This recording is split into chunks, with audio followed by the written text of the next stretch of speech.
It's Week 16 of the NFL, and we'll get to see the Eagles' towering tight end.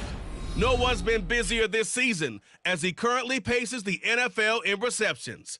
It's the Eagles and the Cowboys coming up next.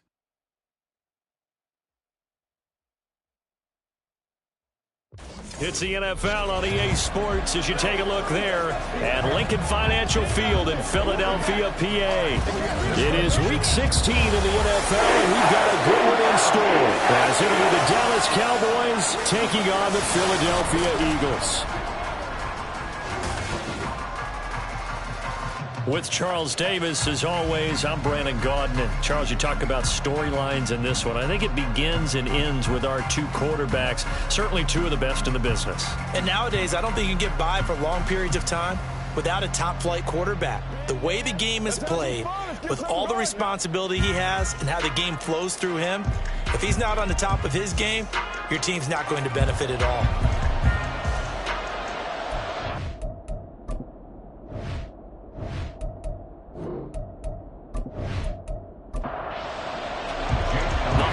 Season is upon us. We've got the gift of the NFL as we're underway here in Week 16. And it's a pretty good return here as he'll get this up to the 29. First look at the Cowboys offense as Dak Prescott gets ready to guide them. And he just continues to throw touchdown pass after touchdown pass, leading the league here down the final stretch of the year. Guys will say that the numbers and rankings, they don't matter to him very much. But I don't know how much I actually believe that. Sure, he's team first, but I think everyone would like to see him finish #1, including himself. They'll start on the ground here on first down. And he takes this up to the 40-yard line before being corralled. Right away, they rack up 10 yards on their first play from scrimmage. A lot of running backs, a little bit of a disadvantage when you start talking MVP. Might not be the case this year. You think he's got a shot, don't you? I do. I think he's got more than a shot. But what he's going to need here down the stretch this late in the season, he needs that big closing game, that game that we're all going to reflect on and go, oh, my goodness, did he put up a number, let's say, 200 plus? Hands it off out of the gun.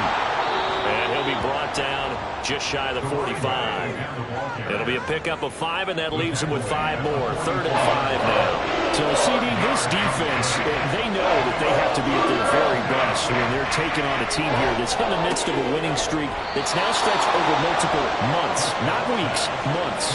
I think the challenge they put upon themselves is we want to be the guys to end that streak, and what's working in their favor, the winning streak on the other side. Sometimes that carries a burden with it because they feel like they have to play perfectly as well. Let's just go out there and get them is the idea. So from Philadelphia territory now, here's a 1st and 10 at the 46. And here's a handoff out of the gun. And he's going to get this one down near the 45-yard line. And now we're going to get a stoppage. A member of the Cowboys shaken up. But not what you want to see this late in the season. Medical staff is going to check on him, and we'll step aside for a moment. A 2nd down throw for Prescott. Open man, right side, it's Lamb. Now, this defense for the Eagles, they were very good in the win last week against Jacksonville. And the way they did it was by getting after the quarterback. Sacked him 7 times in that game. Came from all angles, created a lot of illusions, and especially just beat them man for man. That's the kind of defense that really frustrates an opponent. They'll go for a gain of 7, and it'll be 4th down. They'll turn things over to Brandon Aubrey now for the field goal. From the left hash, this from 53 yards out. And this one is no good. He missed it. And this will remain a scoreless game. That opening drive looked good for a moment there, but they'll wind up being turned away thanks to the missed field goal. And those especially hurt when you come into a game on the road. You're trying to get things to go your way early, and now you suffer a setback right out of the gate. Here comes Eagle offense now as they get set to take over here. So the long field goal misses, and now the reverse. You're in a tough spot defensively. They'll start the drive at the 43. Here's a throw, complete right side to start things out. And this will leave him a yard short. Nice pickup of 9 yards on 1st down. Just need a yard here, 2nd and 1. They run the counter. It's Willis, and he'll be taken down at the 44-yard line. We take a look at his numbers on the ground last week. Pretty good as he found himself in the end zone on 2 separate occasions. And those are the most important numbers because no matter what you pile up prior to the goal line, getting in is all that matters. Putting those numbers up on the board, and they love them when they're 6s. Allen's throw taken in by Edwards. And he's got this down a yard or 2 shy of the 40 before he's out of bounds. Here's 2nd and 7. A 3-yard pickup brings up 2nd and 7. Working out of the shotgun. Here's Allen. He finds his man. Complete. That's Bradley. That one a 1st down pickup of 8. 1st and 10 at the 33-yard line. Now a handoff up the middle. Willis. DeMarvion overshown, the one to bring him down. The Eagles at 10-4 on the year. And they've certainly found their groove of late. Winners of 5 in a row. And this team is absolutely playing their best football right now. This is the best that we've seen them play in a long time. Sky's the limit as far as they're concerned. Their confidence really soaring. 22 yards there, a first down. A nice gain there to his trusty tight end, and now it's got them thinking opening drive touchdown here as they get into the red zone. And in most cases with your tight end, you feel like you've got a mismatch no matter who's covering him. Is it a small cornerback? Is it a linebacker who may not run as well? In any event. And this is caught. Touchdown, Philadelphia. A great play there. With a lucky number 13 touchdowns now on the year. And the Eagles are on the board first here this afternoon. Well, these guys have won 3 straight ball games and another good start to this one out to the 6-0 lead. And I've talked with so many different coaches, as have you along the way, and they always talk about winning streaks and the mood of a team and how much easier it is to actually prepare during that time. Guys are sharp, guys are focused, everyone's feeling good, and we're seeing it early in this one. Elliott good with a PAT, and that makes the score 7-0. Now after the touchdown, here's Elliott on to kick it away. This fielded right at the goal line. And a good return as he'll be stopped just shy of the 30-yard line. A look at the running back, the man out of the backfield as he gears up to go again. Last week, a strong showing, up over 100, also 2 trips to the end zone. It's the kind of week that if you said, listen, I'll let you have this type of a game each and every week, you'd sign up for it. You wouldn't try and get too greedy. But let's face it. Look at this, middle of the field, a breakaway. And they get him down, but not before he takes it across the 40-yard line. And hold on here, because on that last run, it looks like we have a player who was shaken up. Well, always unfortunate to see an injury, especially this close to the end of the regular season. We'll step aside. Running game working. They'll stick with it on first down. Oh, able to avoid him. And he's got this to the 30 before being taken down. 56 yards rushing for him now in this one as he is closing in on 1,800 yards for the year. Well, they came into this game saying it was important that they set the tone and show that they can run the football. And I believe that they've done that here in the first quarter.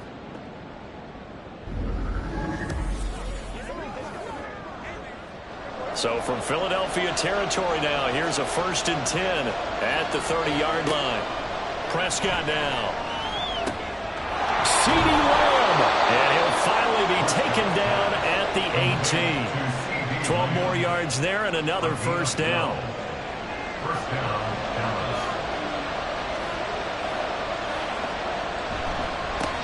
One back in the backfield, he'll get the carry. And he is met at the line of scrimmage, and he goes down right there. Now a 2nd and 10. 2nd and 10 at the 18-yard line. Here's Prescott. He finds his man complete. That's Ferguson. That'll give him 8 that time. And this will wind up being a 3rd and 3. Coming up here looking for 3 yards to pick up the first. 3rd and short yardage. Prescott. And he couldn't quite get there. Tackled down at the 1. Give him 10 that time, escaping the danger, running with it, and picking up a first down.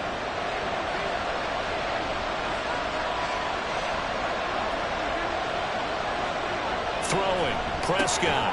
And he's got it. Touchdown, Cowboys. Jake Ferguson from a yard out. And the Cowboys are within an extra point of tying up this ball game. Well, down in this part of the field, CD, they'd love to get him the football, and right there, a little pitch and catch for the score. Yeah, and he's such a weapon when it's that close to the end zone, and they love being able to rely on him to make those kind of catches. Talk about trust, talk about confidence, and he produces. Aubrey good with a PAT. And we are tied at 7. So this drive spans 7 plays, and it ends with a 1-yard touchdown run. So all even at 7 now as they kick it away.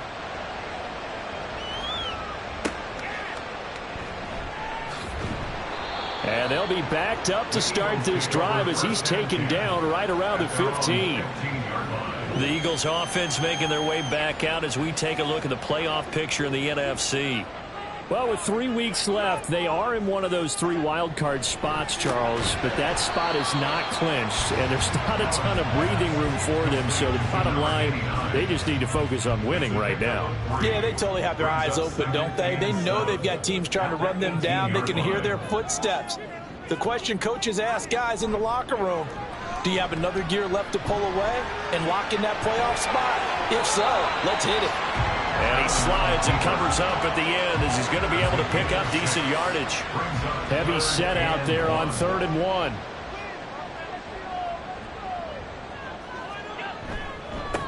Up the middle they go. It's Willis. And this is going to be an Eagles first down as he's able to take this up to the 30-yard line. Well, it wasn't a goal line situation, but how about the goal line formation on 3rd and short? They went in, went heavy. No surprise on who was going to get the football. How about the power exhibited there? Yeah, that was just put a hat on a hat, drive forward. Nice job to pick it up. Calling a gain of 3 on the play, and it's 2nd down. Brings up 2nd and 7 at the 34-yard line.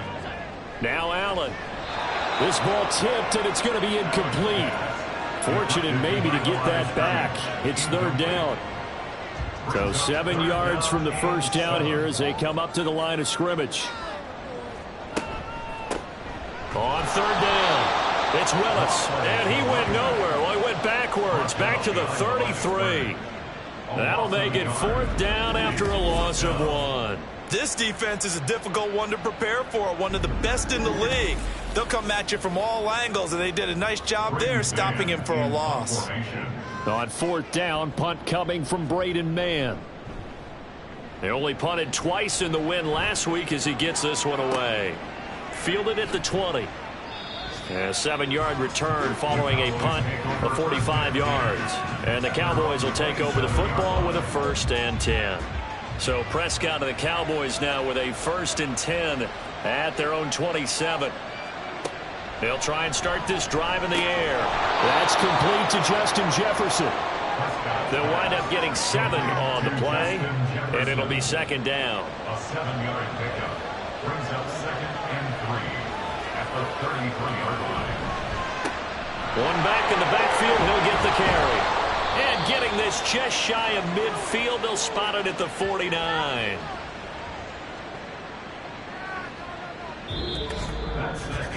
These two teams all tied after 1. Start of the 2nd quarter, and it's the Cowboys in possession as they've got it with a 1st and 10.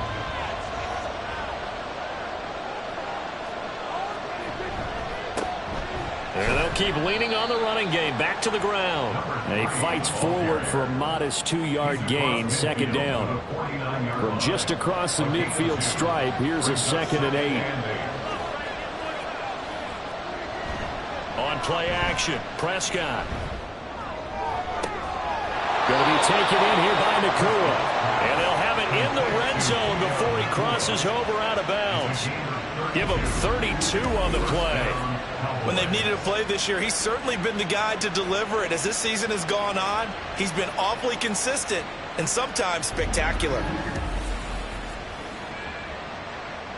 So the big play means just like that, they'll operate from the red zone now on 1st down. Prescott from the gun. And it's caught. Touchdown. 2 first-half touchdown passes now for Dak Prescott. And the Cowboys have taken the lead.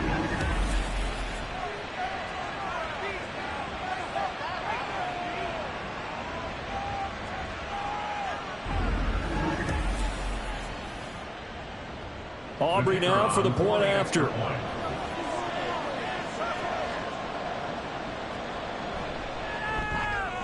And he's got it. It's now a 14-7 ball game. 5 plays there on that drive. And it's capped off with a Cowboys touchdown. Out is the kickoff unit as they run up and send this one away. From a yard or two deep, here comes a return. And that decision to bring it out ends up not being a good one. Costs him about 5 yards as he's tackled at the 20. Here's the Philadelphia offensive unit now as they head out to take over possession. That 7-0 lead of theirs short-lived as they've now given up 2 straight touchdowns to fall behind by 7. Yeah, but no cause for discouragement here. Yeah, they've fallen behind, but haven't they proven that they can go down and score? So what was the formula that got them down there the first time? Get back to something close to that, and maybe they can get this game tied up. After the incompletion, here's 2nd and 10 from the 20. He's going to fire one deep, middle of the field. And he bats it away, and it falls down incomplete. They certainly had the right read on that one. The weak spot in a cover 2 defense, right down the middle because it really stresses the safeties. And they're going to be a little bit frustrated they weren't able to connect on that one. Throw caught there by Willis. And they will stop him short. They get him to the ground at the 27, no first down. They do get 7 out of that, but not enough to prevent a 4th down. Out now is the punter, Braden Mann. First kick, 47. This one looks good as well. Fair catch called for and made right at the 25-yard line. Here's the Dallas offense now heading back out onto the field. Now their last 2 drives both ending in touchdowns. It's got them this 14-7 lead. And it looks to me, and I think you're probably seeing the exact same thing, they're in an ideal spot now to create some separation. The way that they're functioning on offense now, they can create a pretty good gap. Allows their defense to play with a little more verve and confidence. That big article in the paper this morning about them stringing possessions together for consecutive touchdowns. Well, right here, they're trying to make it 3 in a row. To throw is Prescott. The short one there taken in by Ferguson. And he'll get this up past the 25 before he's out of bounds. The Cowboys on 3rd down. They've been okay, 2 for 3 thus far. This is 3rd and 9. He's got his target. That's complete. And he will have a Cowboys first down as they're able to get the 3rd down conversion. So he turned to a trusted, familiar face in that 3rd down situation. It paid off. Yeah, you go to your veteran receiver in that spot, so you can't underestimate him when he's on the field. Defensively, make sure you know where he is because he understands how to get open in key situations.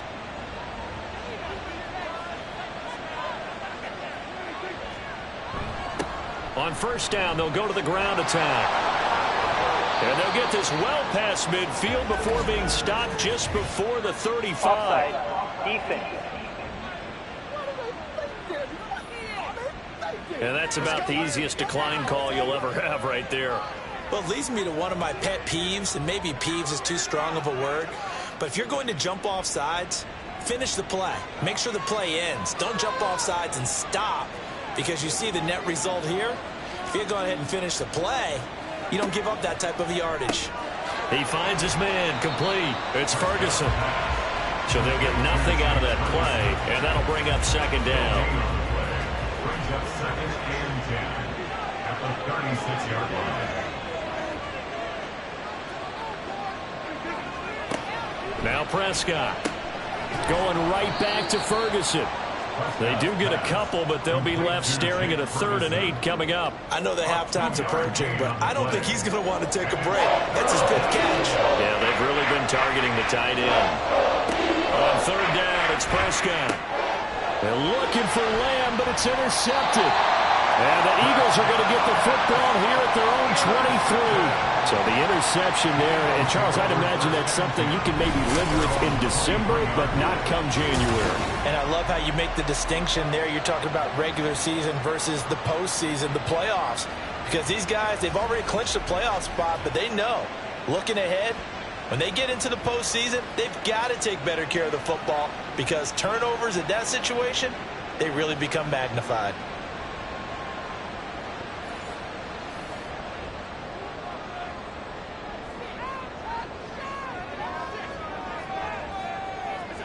So after the INT, it's Allen. That's into the hands of Edwards. And he'll get this up to the 34-yard line. From the 34 now, here's 1st and 10. 1st and 10 at the 34-yard line.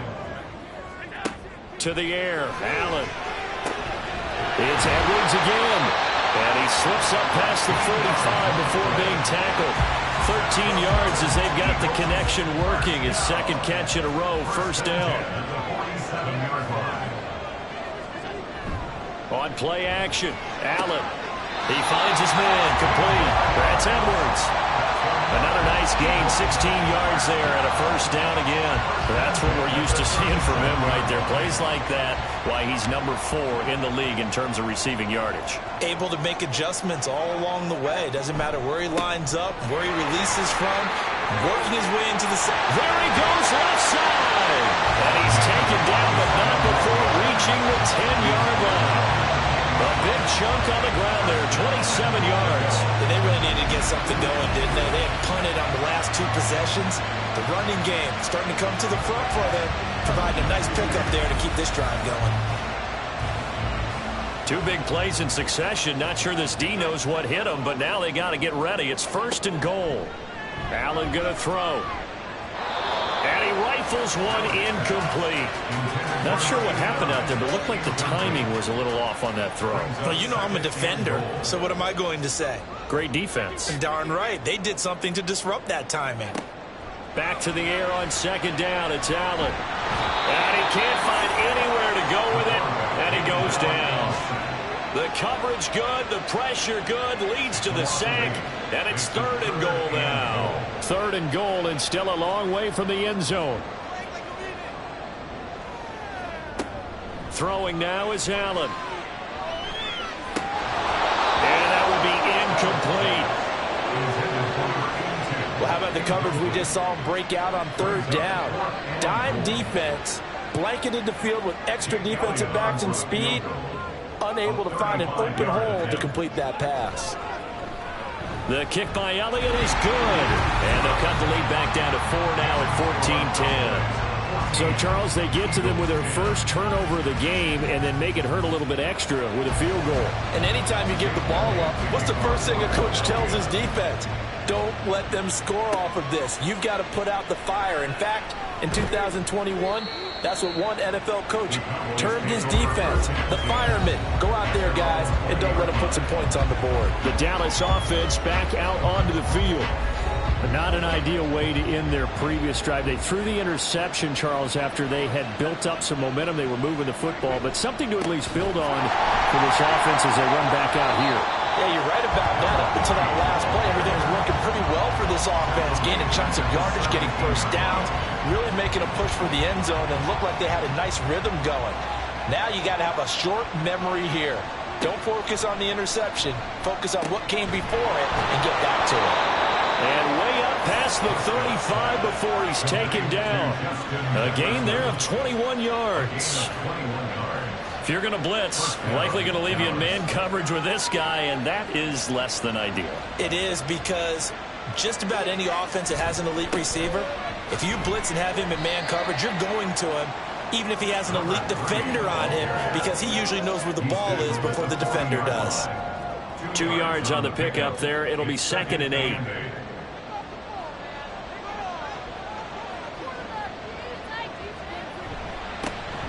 And they'll give him another shot here on the ground. Looking for a seam, but finding none. He'll get back to the line of scrimmage, and that's it. Here comes 3rd down and 7. Looking to throw. Prescott on the move to his left. And taking it across midfield and inside the 45. The escapability in evidence there as that one good for 15 and a 1st.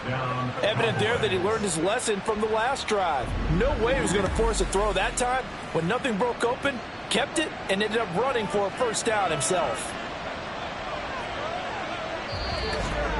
2 minutes remaining in this first half of football.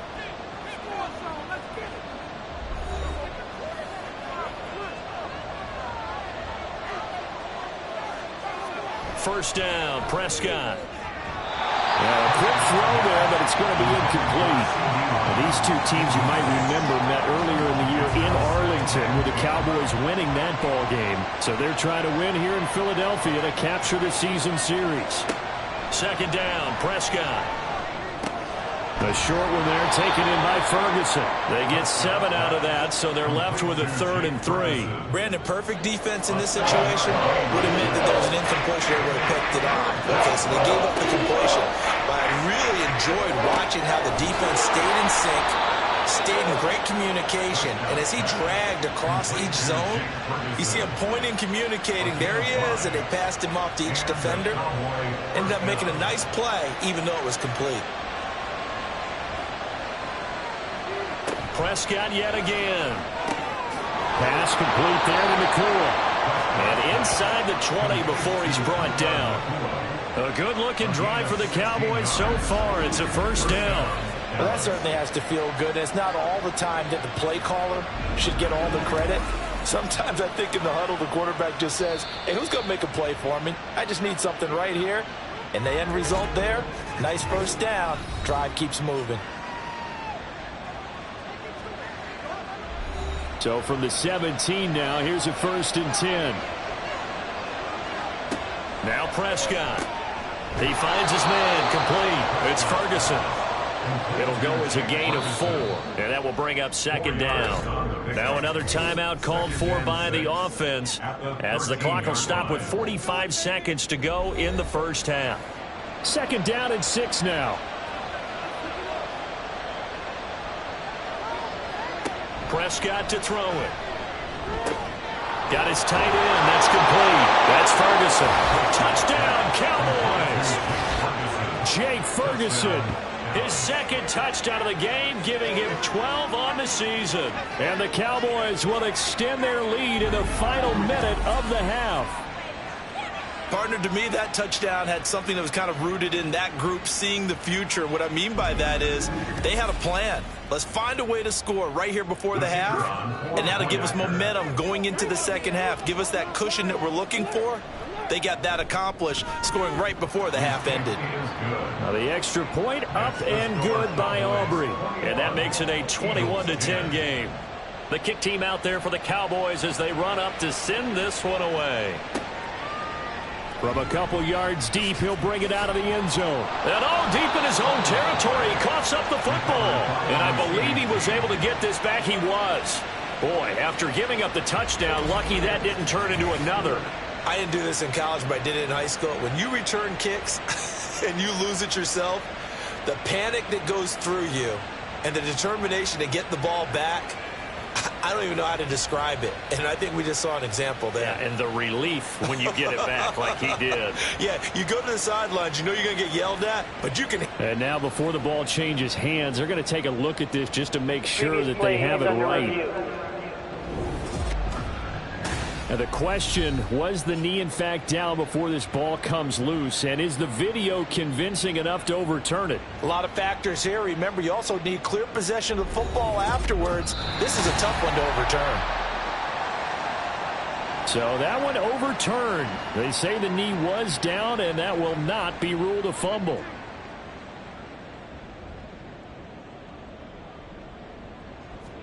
Here's Allen.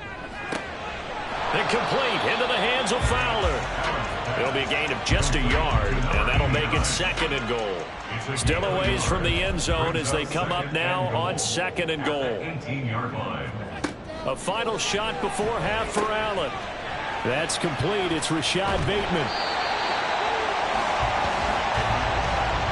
So we have reached halftime here with the visiting Cowboys out on top. As we'll send you down the coast now to Orlando, that's where we find Jonathan Coachman, ready with our EA Sports Halftime Report. Coach. Okay, Brandon, thank you very much. Some critical games going on as teams fight for those final playoff berths. Let's get you around the NFL here in a busy Week 16. We'll begin up north at MetLife Stadium over in New Jersey. And this one, a one-point game at halftime. Devontae Smith, a touchdown catch in that first half. From there, we're off to check out another game. And you can see, currently, they trail in that ball game. The Titans locked in a tight one, but this is a game you feel they've got to have. Lastly, let's head up to the Twin Cities to check in on the Vikings at home in Minneapolis. As you can see, the score there in the second quarter. The Panthers looking to sew that one up, and they look to be in pretty good shape.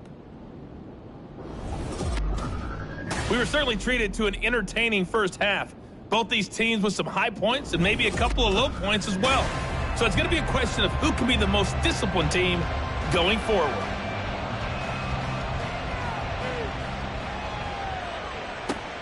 This taken in right around the goal line. And he brings us out past the 20 to the 24. The Eagles ready to go on offense to begin quarter number 3.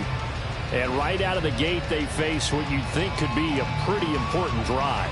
I would say so. You know, they're down 2 scores. That's not the end of the world. It wasn't the strongest of first halves, but for them to start clawing back, they've got to start putting a little pressure on that defense, start cutting into this deficit. You can't have 3 and outs and expect to get that done. Just a yard on the pickup there, and it'll bring up a 2nd and 9. Now Allen. He's got this one complete to Fountain. And from the 25, they work this to the 29, a gain of 4. This offense in desperate need of a conversion as they come up on 3rd down. Allen. Pass taken in by his big tight end. And he'll go out near midfield at the 49. 7 catches for him now, and this last one, a 1st down. Normally on 3rd down and short yardage, you're thinking of throwing to your tight end. It's just going to be a simple chain mover. But this time they let him roam down the field, and a nice dart picks up the 1st down and then some. Allen now on 1st down. And he's got it complete to Fowler. So he'll be stopped here for no gain. And that's going to bring up 2nd down. 2nd and 10 at their 49-yard line. Working out of the shotgun. Here's Allen. Throwing the out route incomplete. That's Fowler. And he'll go down inside the 45 before going out of bounds. A good chance this is 4-down territory if they're unable to convert. But right now looking at a 3rd and 3. To throw, it's Allen. That is caught. And he is going to have an Eagles 1st down. They needed 3. He doubled that. He got 6. As an unbiased observer, I think it would have been interesting to see what they would have done if they hadn't gotten the 1st down there. But since they did, I guess the point is moved. Yeah, they were right there in that middle ground field goal ring. Now the ball comes loose. Wow, that ball gets knocked free, but a teammate comes along and scoops it up. It's almost like baseball. Guys at bat, people are on base in scoring position. One guy doesn't get him home. The next guy comes through and picks him up. And avoids the turnover. Meanwhile, Allen's throw taken in by Edwards. And he's going to have another 1st down here as the tackle's made at the Cowboys' 17-yard line. A good pick up there of 20 yards. It's taken a while for this offense to get going. A little creaky at the start, but they're oiled up now. A nice throw there, and they're really putting together a good drive. Operating from the red zone now. Allen. Looking end zone, but it's incomplete. He's had trouble finding open receivers all game, CD, and that's because really there hasn't been many. This defense has been all over them. Yeah, they're one of the better defenses in the league, and every time I talk to someone around the NFL, they all say the exact same thing. They're so fundamentally sound, it's hard to execute against them. 4 yards the gain, and it'll bring up a 3rd down. Brings up 3rd and 6. Here's Allen to throw it. Throw caught there by Willis. And this won't do it. He needed 6. He only got halfway there. How about that strategy there, Brandon? 3rd down. They just said, we've got faith in our tacklers. We'll give you the short stuff, and just decided to protect the sticks. So every time I hear fans telling me tackling's not a part of the game anymore, plays like that, I can clip and save and show them you have to tackle well if you want to be a good defense. So they were facing the deficit coming out of the locker room at intermission, and at least they're able to get the field goal to cut into that deficit. Yeah, now your offense feels pretty good about itself, right? A little bit more up to speed coming out of the break. You turn to your defense now and say, hey, we got 3 there. We're chipping into the lead. Can you help us out? Hold them. Let's get the ball back for us. The Cowboys offense now, they head out for their first possession of the second half. They're rocking and rolling, but the scoreboard doesn't show a big difference. You know, maybe it's one of those games where coaches say you can't miss your turn on offense. I like the way you phrased it, especially with that. I love that rocking and rolling because the explosions on offense are happening. So that's going to keep the crowd going. They're loving that. But defensively, they just can't get it together to get the stops they've needed in order to help increase their margin. They've got to find a way, but you're not counting on it. That's exactly what you said. Can't miss your turn, can't miss your opportunity. Yeah, they're going for another opportunity now. And he's going to be met at the line of scrimmage and taken down. Now, during that run, an injury here. We got one of those big blockers in some discomfort, but not what you want to see this late in the season. Medical staff is going to check on him, and we'll step aside for a moment. Off the play fake, Prescott. Going to be taken in here by Nakua. And they'll wind up getting this to the 37. Gain of 9. Here now, 3rd and a yard.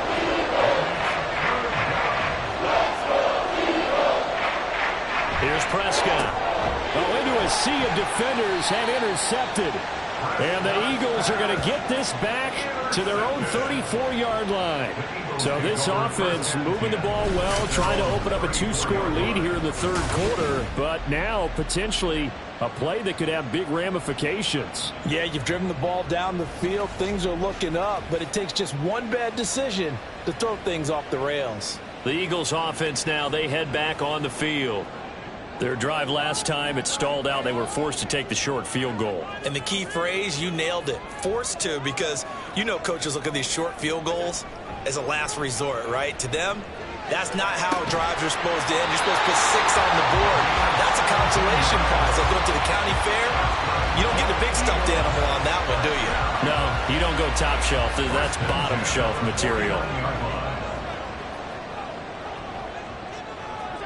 Throwing on first down is Allen. He finds his man, complete. That's Fowler. And he'll get this one down near the 20-yard line, just shy of the 20. The 2 big plays right in succession as this one goes for 27.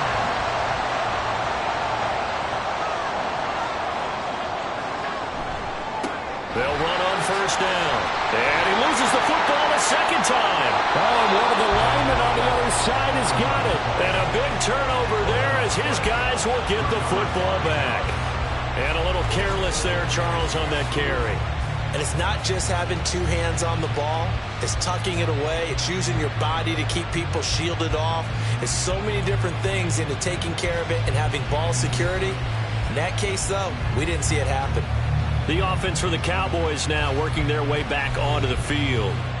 And in enemy territory last time through the interception. We'll see what they do on this drive. Can't wait to see how it alters what they decide to do in play calling. Do they continue to throw the ball? Do they want to lean more on the running game? It'll be an interesting sequence of plays that they've got coming up. Does it often affect the play calling with the interception? How much does that change what you do? I think it does depending on why the interception was thrown. Sometimes it's just a matter of the defense made a great play, so you continue to come back.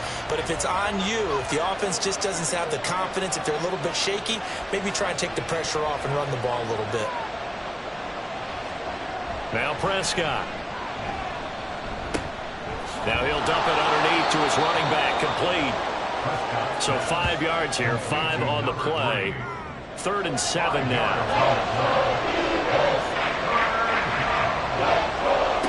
To throw is Prescott. Pass to the sideline and pulled in. And he's going to be out up around the 45-yard line. A good pickup there, 26 yards.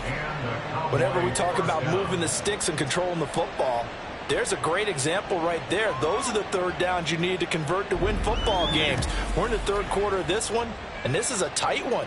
In order to maintain pace, keep the ball away from the other team, and put points on the board, those are the plays they need to continue to convert. Prescott on first down. Got a man, and he hits him in stride. So the completion good for 7 there, and it'll be second down. It's a gain of 7. Brings up second and 3 at the Eagles' 48-yard line. One back in the backfield, he'll get the carry. And he stopped immediately there. Calling no gain that time as it's going to leave him with a 3rd and about 3 to go.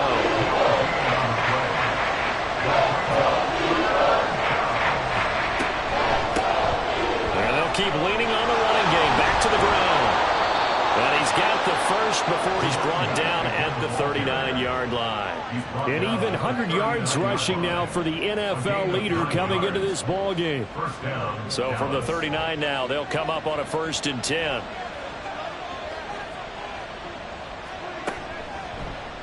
Now Dak on the option left. And holding it, maybe the wrong decision as he's stopped in the backfield. Maybe just a slight detour on what's been a strong drive. Here's 2nd and 11. Prescott now. He finds his man, complete. That's Ferguson. They'll wind up getting 10 back as that sets him up for 3rd down.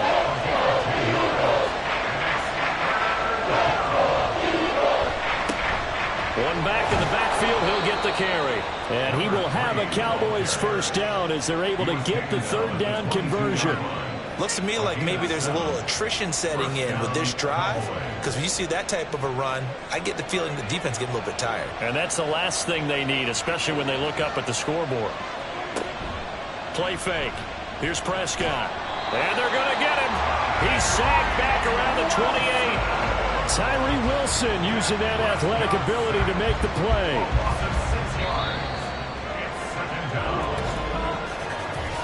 One quarter remains here in Week 16. This is the National Football League on EA Sports. And welcome back. We are in the city of brotherly love, Philadelphia. Protection certainly going to need to be a bit better here on 2nd and 16.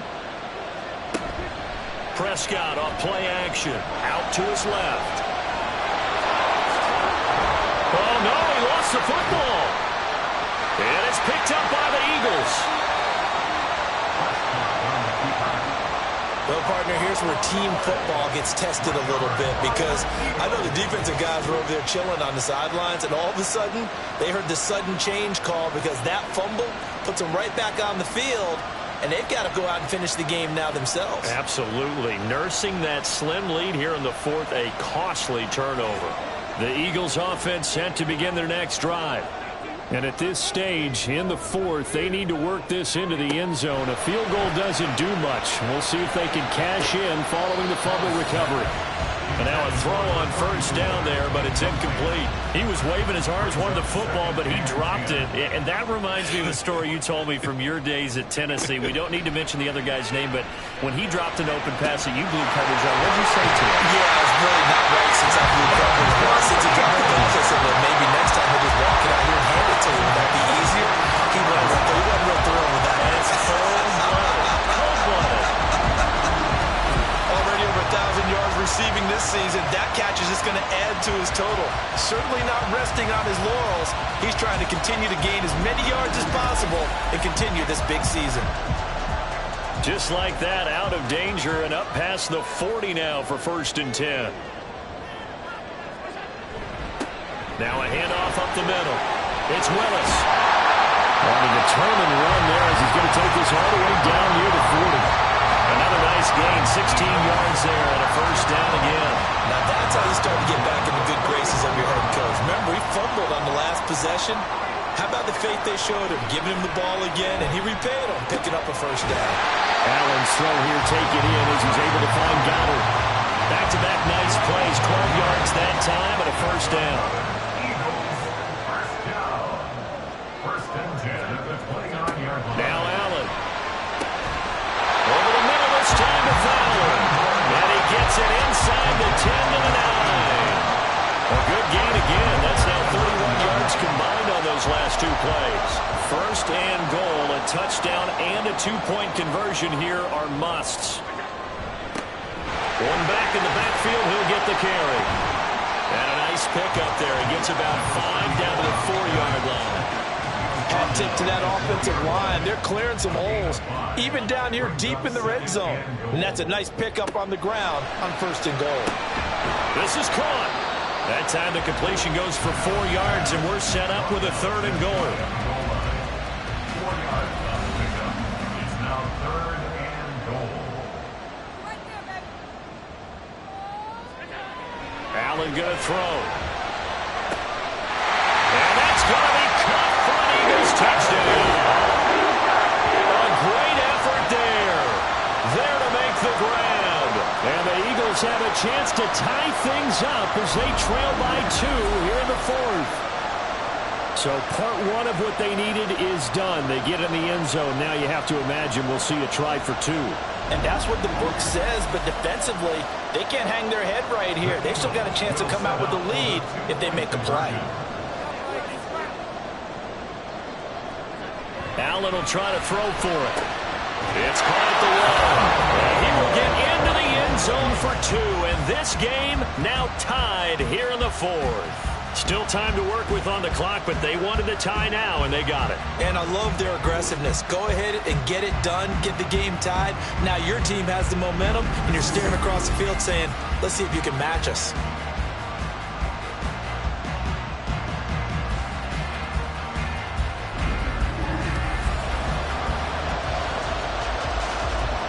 Now this one setting up for a great finish. All tied in the 4th as the kick's away.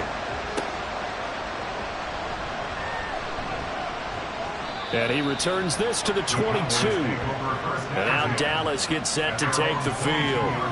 Well, they just gave up the score to tie it. That's the bad news. The good news, plenty of time in this 4th quarter to try to grab that lead back. So Prescott and the Cowboys now with a 1st and 10 at their own 22. They'll try and start this drive in the air. A short one there taken in by Ferguson. This will be stopped about 2 yards shy of the marker. 8-yard gain, 2nd and 2. Brings up 2nd and 2. Ball on the 30 now. Here's 2nd and 2.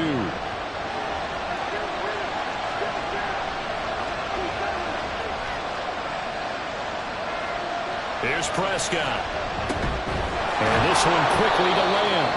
And Lamb going to have a Cowboys 1st down as the tackle going to be made up at the 37. 7 yards there. Good enough to move the sticks. So signs of life in what's been a dormant offense in this 2nd half. Here's 1st and 10. Prescott to throw it. And he'll go right back to Lamb. And he'll have it past midfield almost to the 40 before being taken down. Back-to-back receptions for him, and it's another 1st down. And partner, in a tie game in the 4th quarter, you and I both know in the NFL, that's when you lean on your stars, and he came through with a nice catch right there. So from Philadelphia territory now, here's a 1st and 10 at the 41. They'll try and run this one right up the gut. And for one of the few times here today, this one's not going to go anywhere. Here's 2nd and 10. Prescott. Throw left side, taken in by Jefferson. They get 6. That'll leave them with 3rd and 4. It's a game of matchups, and that's why you take your receivers and move them around a bunch, especially your best guys.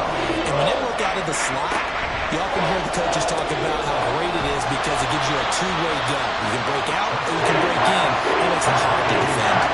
They'll give him 4 yards there, and that'll bring up 4th down. So now one of the biggest kicks of the night is forthcoming. This to break our 4th quarter tie. And the 10-year vet knocks it through the goalpost, and they have taken the lead here in the 4th quarter. So the drive here ends with a field goal. It does give them the lead, but this one's still certainly a long ways from over. It definitely puts a lot of pressure on your defense to hold the lead, right? They're happy to have it and happy to be out there trying to do so. But I know as a former player, in the back of their mind, they're thinking, why don't you score the touchdown and seal this thing? The Eagles just about set to go to work on offense. And now they find themselves trailing following the field goal. Still a good amount of time in this 4th quarter, but this drive very well could determine the outcome of this ball game. And this one's incomplete. They don't get the hook up there, but you really have to marvel at how precise he's been throwing the football these last couple weeks. Oh, that's a perfect word for it, precise, because if you're at 70% or better 2 weeks in a row, you have a job as long as you want one in this league. And he's going to have to eat this one as down he goes. Damone Clark, he's the one to get him, and that is sack number 7 for him on the year. And this offense on third down today, they're at 50%, 4 for 8. This is 3rd and 17. And pressure coming, and they got him once again. Micah Parsons providing a little deja vu, back-to-back sacks, and now they're staring at a 4th and long. The Eagles send out their punter now, standing about a yard deep in his own end zone. And he'll get this away into the icy winter air. Now fair catch is called for and taken at the, we'll call it the 37-yard line. Dallas offense set for this next drive. They're holding on right now to that slim advantage in a one-score game, and you hear a lot about 2-minute offense and 4-minute offense. Obviously, the 4-minute offense applies here. How do they run that effectively? Yeah, really what the 4-minute offense is you're just trying to grind the clock. So you want consistent gains, steady gains. Doesn't have to be big plays, but it has to be plays that gets first downs and keeps the ball away from your opponent. But certainly throwing the ball is in the mix here. It certainly is. Just make sure you're careful with it. And again, get those first downs, keep possession of the football. 118 yards rushing for him now as he has been tremendous all day long. Well, you know me, partner. I never tell him to back off of being aggressive, but sometimes you see the consequences when you're overly aggressive and you don't secure tackles. Guys break through. Trying to sell out to pry that football loose, and just as you said, cost some yardage. You got to go get him. Stand him up first before you go for the ball. Don't just go for it initially. It's a pickup of 4, and it'll bring up 2nd down.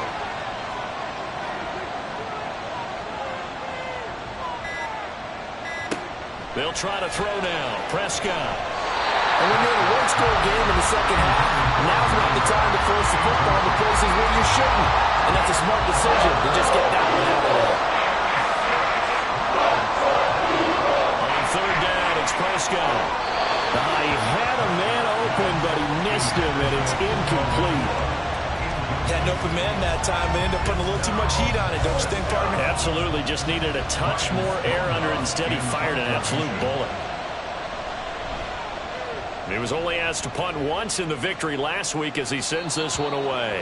Out of bounds as he appeared to be looking for the corner. He got it. They're going to mark this at the 4-yard line. Josh Allen in the offense now. Down by a field goal. A little under 2.5 to go. A possible crippling loss to their playoff status in the balance, barring a late score. And he'll fight forward on the straight-ahead running for just a couple of yards. 2nd down. 2nd down, 8 yards to go. 3 points separating these two sides with 2 minutes left to go in the 4th. So it's Eagle football here as we get you reset. They'll come up now on 2nd down. Allen. Over the middle into traffic, and that's complete. And they'll get him down up past the 15. Plenty of time. All 3 timeouts still remain. Here's 1st and 10 now. Here's Allen. Finding Edwards. And they work this well upfield across the 45. Plenty of time left, plus all 3 timeouts. Here's 1st and 10. Throwing, Allen. His throw incomplete.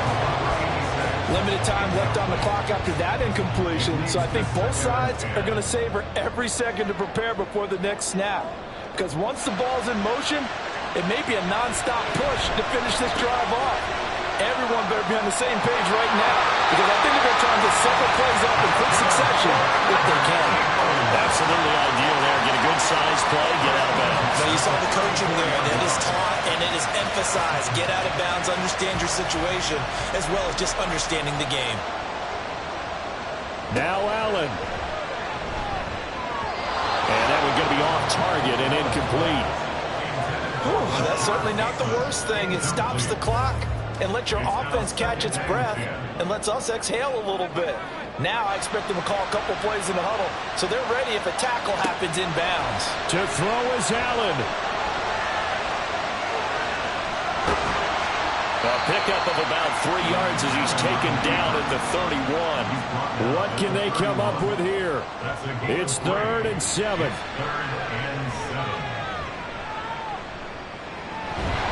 And he can't get a throw away. He's taken down.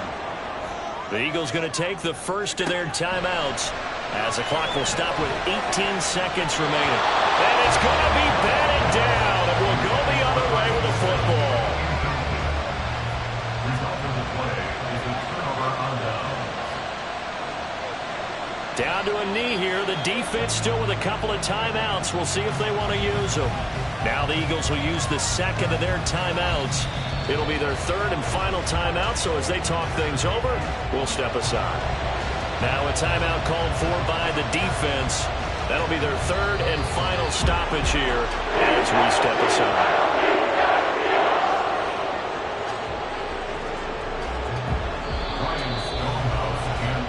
So this one will end in a victory for the Dallas Cowboys. And a little bit of a surprise, they lose the turnover battle, but wind up winning the ballgame. And this is very unusual because you know all teams stress winning the turnover battle as a key indicator to winning ball games.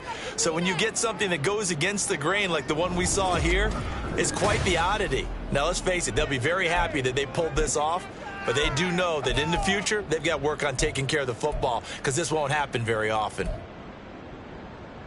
So for the Cowboys, it's another win for them, and you wonder if they want a redo on that one loss as they sit now at 14-1, and they will head back home next week.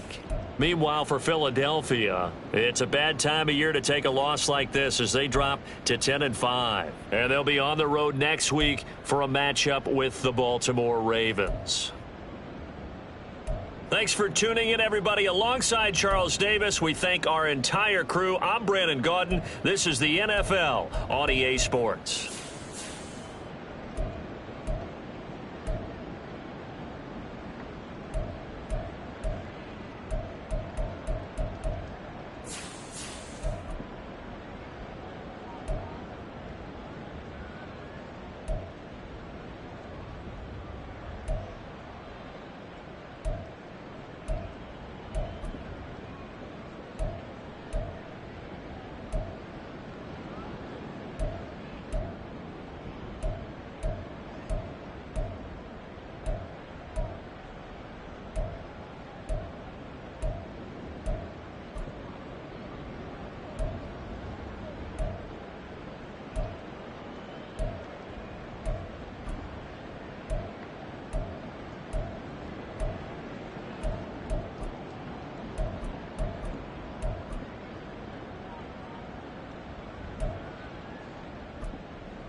It's the NFL on EA Sports, and all eyes are on Jamar Chase.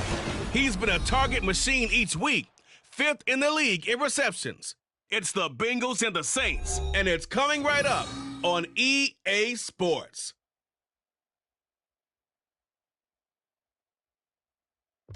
It's the NFL on EA Sports, and there you get a look at Paycor Stadium on the banks of the Ohio River in Cincinnati.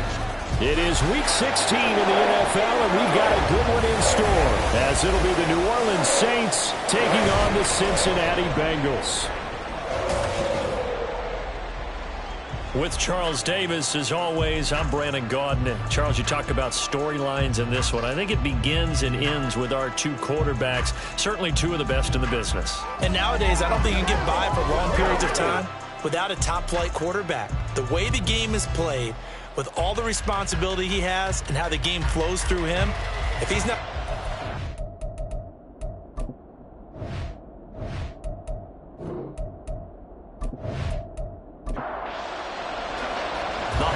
Season is upon us. We've got the gift of the NFL as we're underway here in Week 16.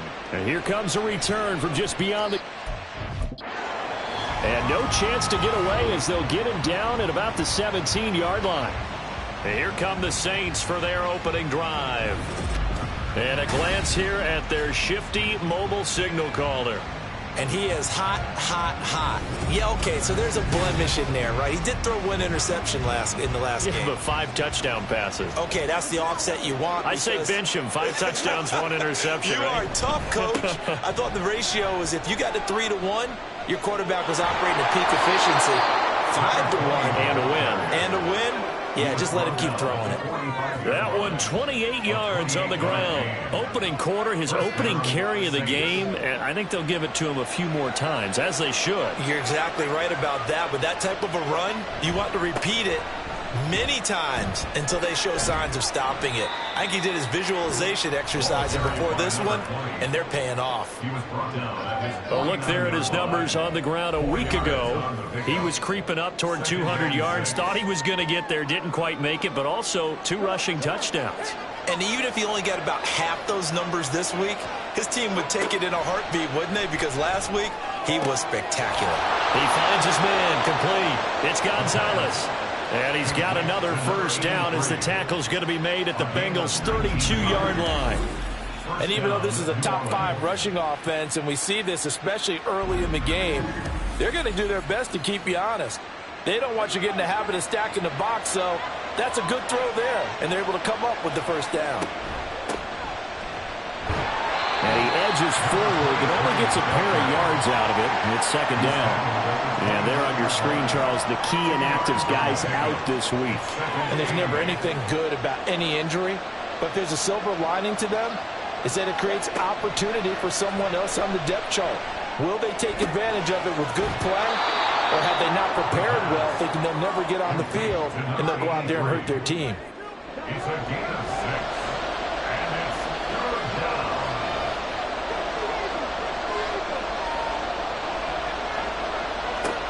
They'll look to throw for it on 3rd and 1. Short throw, and it's held in by Mayer. And he is going to have a Saints first down as they're able to convert by plenty there on 3rd and 1. Well, they kept it simple there, CD, only needing the short gain to move the chain, so they didn't want to go with a deep throw. They just go with that safer, shorter throw and able to convert. Nothing wrong with that at all, partner. Check the box, right? Touchdown, Saints! Chris Olave. His 11th touchdown of the year. And the Saints will jump on top with the game's first score here this afternoon.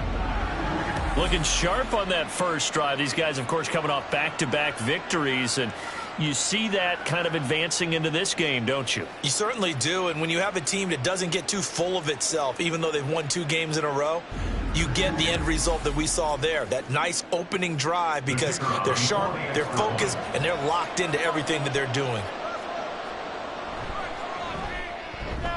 The point after, good by Groupie. And it's now a 7-0 game. The ball upright on the tee, and the Saints kick team booms it away. From a yard or 2 deep, here comes a return. And he'll be brought down shy of the 20, so the decision to bring it out of the end zone, not a good one. Here come the Bengals now to take over. And a glance here at the vet. He's got a lot of years under his belt in the National Football League. And when you think about great seasons in recent memory, he's definitely putting one together here. There's a good chance he's going to go over 5,000 yards passing for the season. He's just a little bit under that mark coming in. And I tell you, it's pretty rarefied air when you get up there with numbers like this. And they work this well upfield across the 45. That one nearly 30 yards, 29 officially. So another on-target throw, and that last one, Charles, going to put him up over 5,000 yards passing out for the season, and that is not an insignificant number.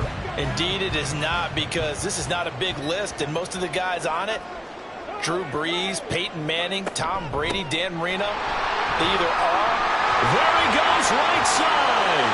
Still going inside the 20. And all the way in for a Cincinnati score. With his 17th rushing touchdown on the year. And the Bengals are able to strike back quickly with an opening touchdown of their own. Earlier in the week when they had their scouting report meeting, this was the explosiveness that they talked about trying to contain. They were concerned about it all week, yet he still did it to them. Wonder how that's going to carry over the rest of the game. Evan McPherson now for the PAT.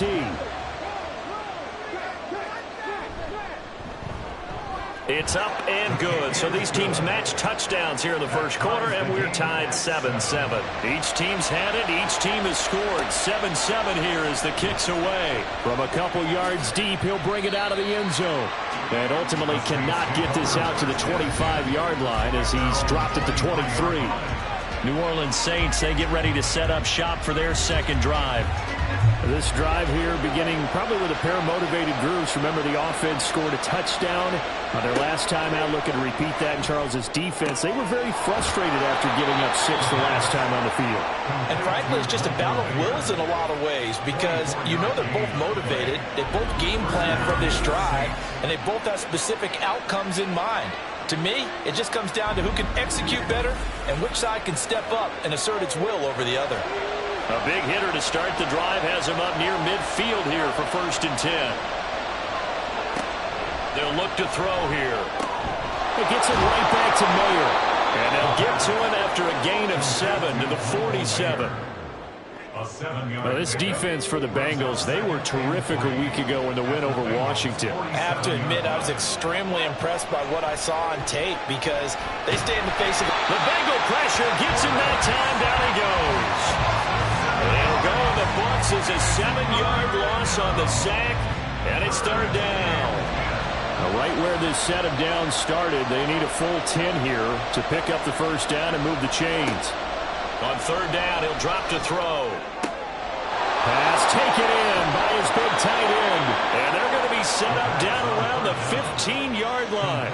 On 3rd and 10, they go flying past the marker and get nearly 40 yards. You ask tight ends about their favorite routes to run, and surprisingly, this will pop up as one of their staples because they run so many routes in the middle of the field. How about this one? Starts downfield, bends it to the corner, great touch on the football, and they turn that one into a big play. On 1st down, he'll drop to throw. Throwing the out route incomplete. It's Perry. That's good. The completion there for 7 yards, and it's 2nd down. Brings up 2nd and 3 at the 9-yard line. They'll set up a throw. And he's got his man in stride, complete. And the Saints are going to be set up with a 1st and goal on a pass play that moves them all the way down to the 1. 1st and goal at the 1-yard line.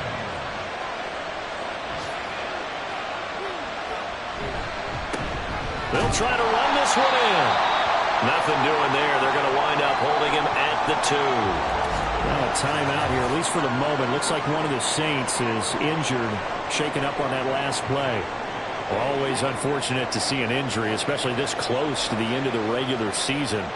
We'll step aside. 2nd and 2. And he's got it.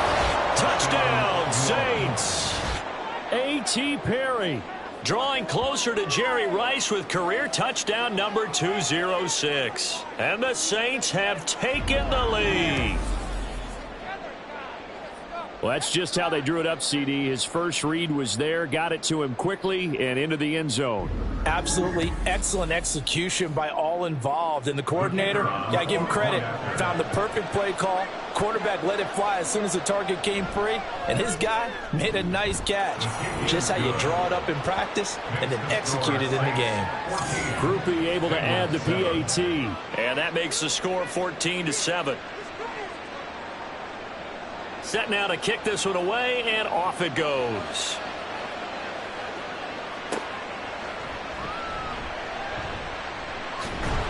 And he'll take it up past the 25 to the 26-yard line. The Bengal offense on their way out as we look at the playoff race in the AFC. And they'll just simply be looking to build off the confidence of the last time out where they scored a touchdown. And confidence is powerful, isn't it? When you've scored once, you feel like you can go back out there and get it done again. Doesn't matter what the defense throws at them.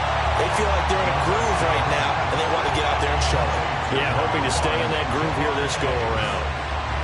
A gain of 8 there on the play, and they'll be left with second and a couple. 34-yard line. Up the middle they go. Downing. And nothing doing. He's immediately taken down at the line of scrimmage. He got maybe a half yard at most, but officially they'll be left with a 3rd and 2. Here's Cobb. And he will have a first down as they get him to the ground at the 37. We got a pause following the play because it appears a member of the Bengals in some discomfort. But not what you want to see this late in the season. Medical staff is going to check on him, and we'll step aside for a moment. Now on first down, he'll drop to throw it. Connecting over the middle with Downs.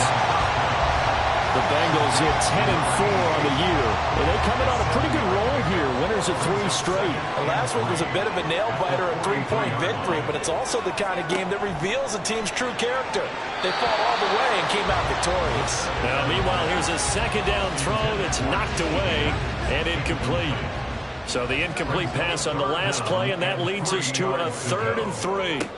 They'll set up to throw.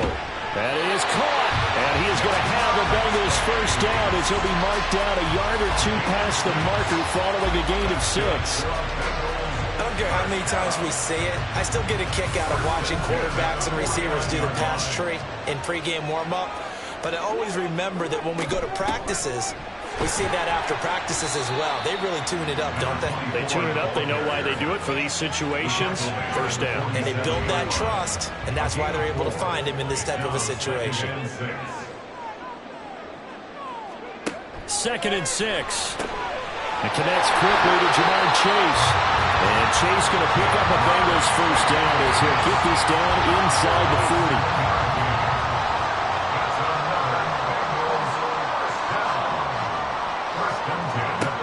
They'll drop to throw. Throwing quickly there, but it's incomplete. And you look at the Saints defense. Against the pass, just numbers that they haven't liked. Number 30 in the league right now. Defending the pass has not been one of their strong suits throughout the season, but they have any... They're looking for Higgins, but it is intercepted. And the Saints are going to have the football here at their own 35-yard line. And that's what we've seen from this defense all year long, because they've been so good at finding ways to take the football away. And they just gave us another example right here. A strong defense, that's something you're going to need to rely on come playoff time. And this crew has got one. There's no doubt about that, Brandon. Getting set to go again as we look at the back, heading onto the field again. Last week, what a game. He was knocking on the door for 200. And one of the things I saw come out of last week's game in his post-game press conference, he gave a lot of credit to the offensive line, as you might expect. But he also talked about the wide receivers blocking on the perimeter, because no big game happens unless wide receiver. Nowhere to go here. He lost the football. Oh, and one of the linemen on the other side has got it. And his guys are going to get the football at the 28-yard line. In their locker room, they've got a sign that says defense wins championships. And, Charles, they pointed to that this week, said that has to be us looking good early. I like how you saw that because of the bold letters, right? You saw the emphasis that they place on that and what they believe in. And for them, it's every single snap. So it's not just a matter of getting to the quarterback and knocking the ball free. They're trying to read when that ball's going to come free. As soon as those hands separate to throw the ball, they want to be there and have a chance to knock it out. Trying to shake off the interception from the last drive. He'll look to throw. And down inside the 15, shy of the 10. A Bengal first down on the 16-yard pickup there.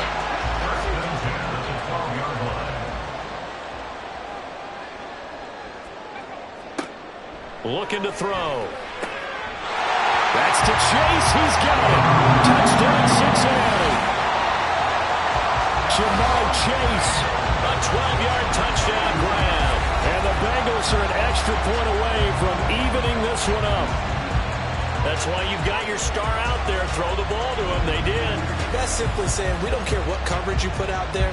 He's so good.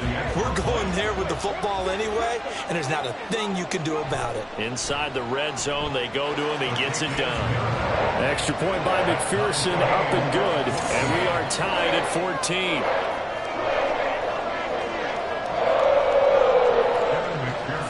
This one tied at 14 now as he sends this one away.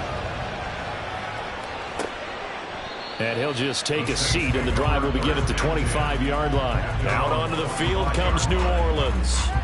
We have seen a lot of points here in this quarter. For us up here in the booth, it's been fun to watch. The defensive coordinators probably scratching their heads. Yeah, they're going a little bit crazy right now. But let's face it, all of our friends who play fantasy, they're enjoying the heck out of this show because most of them are creating and getting a bunch of points. Yeah, points certainly not at a premium here. Throwing on first down, but this one winds up to be incomplete. 2nd and 10, a very chilly day here, but no snow. And yeah, I got to say, if it's going to be this cold, and he'll be taken down by the Bengal pressure. They'll wind up losing 10 on the sack, and it'll lead to a 3rd and long. They were in the top 5 in sacks in the league coming into this one. That's their 3rd one in this game.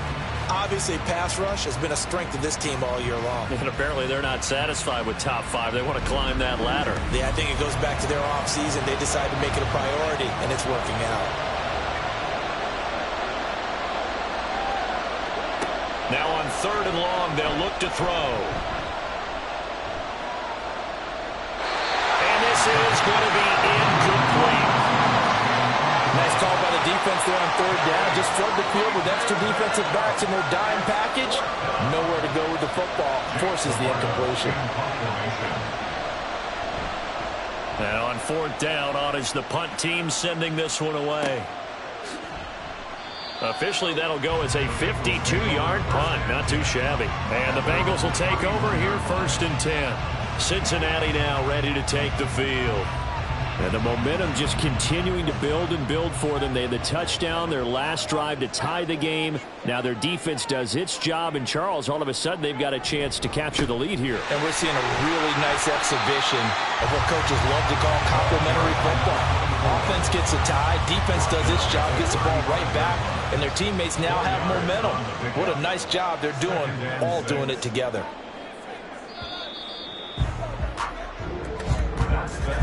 Pretty entertaining start. 14-all the score on EA Sports. Ready for the 2nd quarter from Cincinnati. It's the Bengals with the football here, as they are looking at a 2nd down and 6 coming up.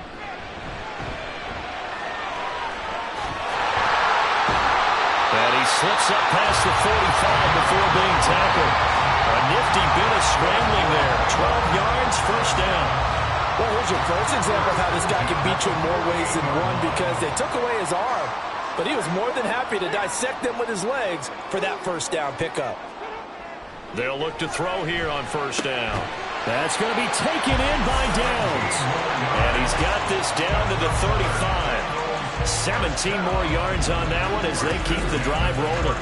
But one of the ways that quarterbacks keep all the receivers alive in a play, never lock in on any one guy. Make sure you keep your eyes moving, scan the field. And here he finds the open guy for a nice pickup.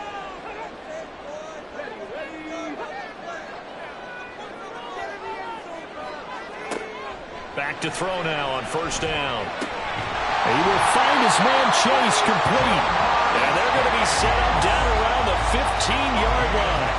A good pickup there, 21 yards. Line of scrimmage, the 15. It's 1st and 10. Now a handoff up the middle. Downing. Excellent job pushing through tacklers that time to pick up 6.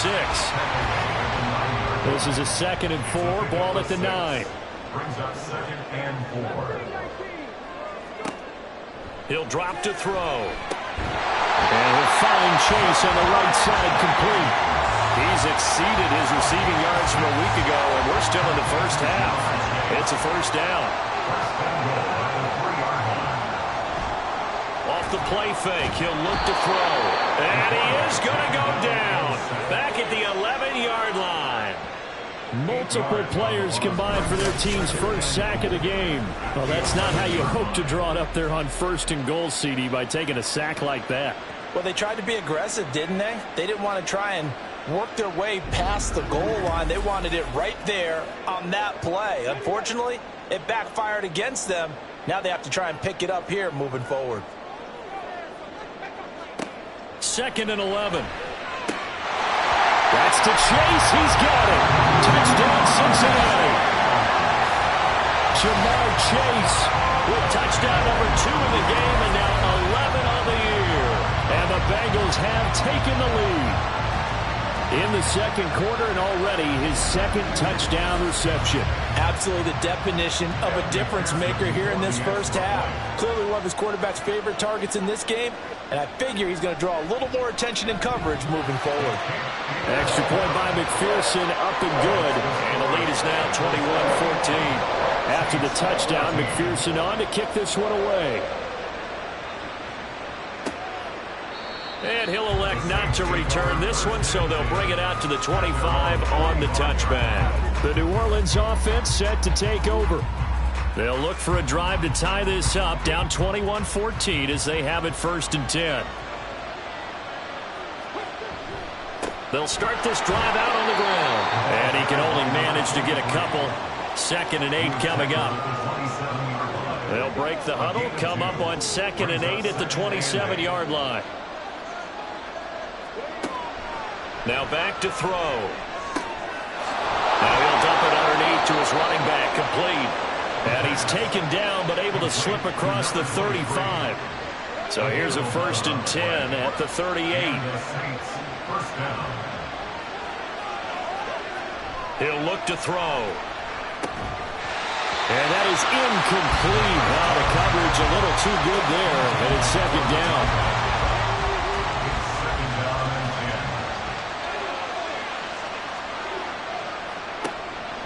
He'll look to throw. Short throw, and that's hauled in by Mayer. They do get a couple, but they'll be left staring at a 3rd and 8 coming up. They'll be in search of 8 yards here as they hope to convert the first down. They'll look to throw again. Looking left side, and he's got a man. That's Gonzalez. And he has a big gain inside the 40 before being dropped.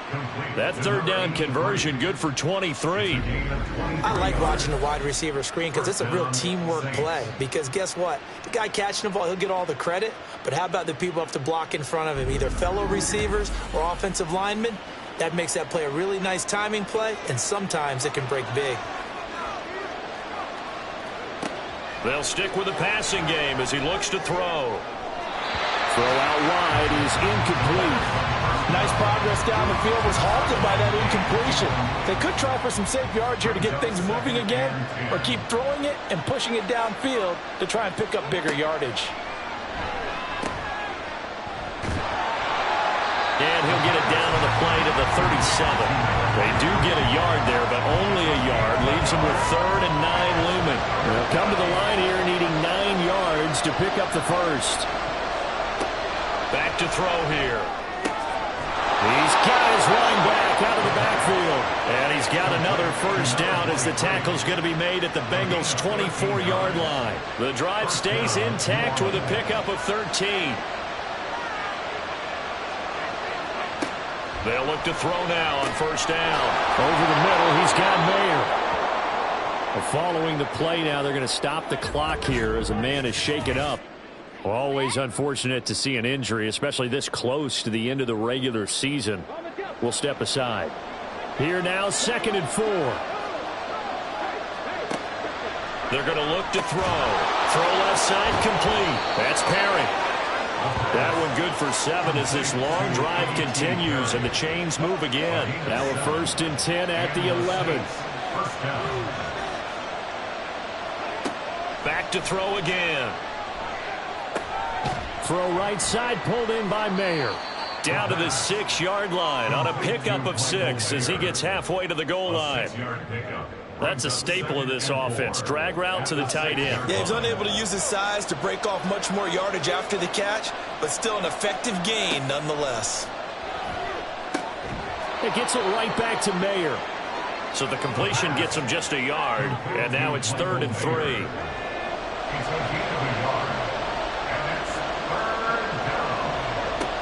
Again, he'll drop to throw. That is caught by Olave. Touchdown, New Orleans. A great play there. 2 catches, 2 touchdowns here so far. And the Saints are an extra point away from drawing level.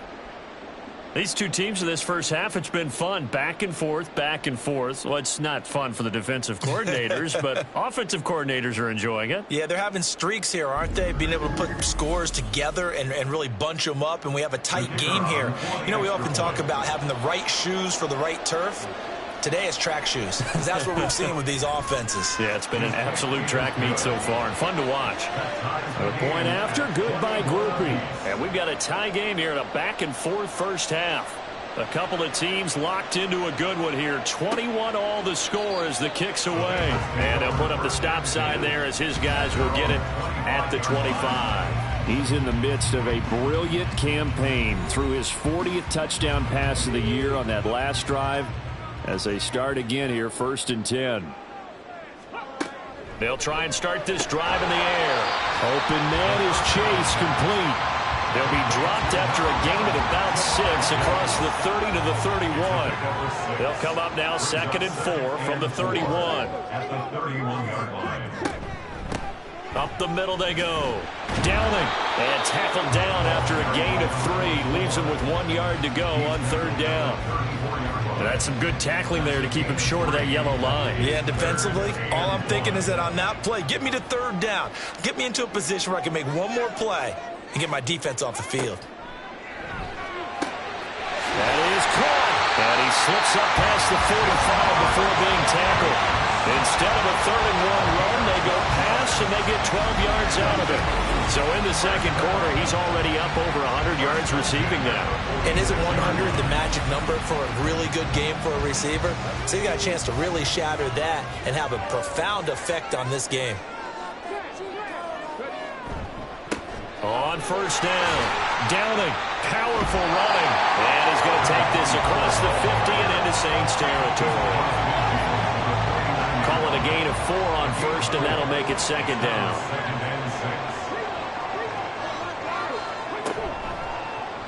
They'll let the QB keep it here off the option. And he'll go down, but not before getting this inside the 30. On 1st down, he'll drop to throw. Over the middle, that's caught by Chase. Touchdown, Bengals.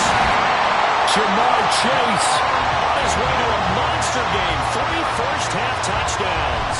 And the Bengals have broken our tie as they take the lead.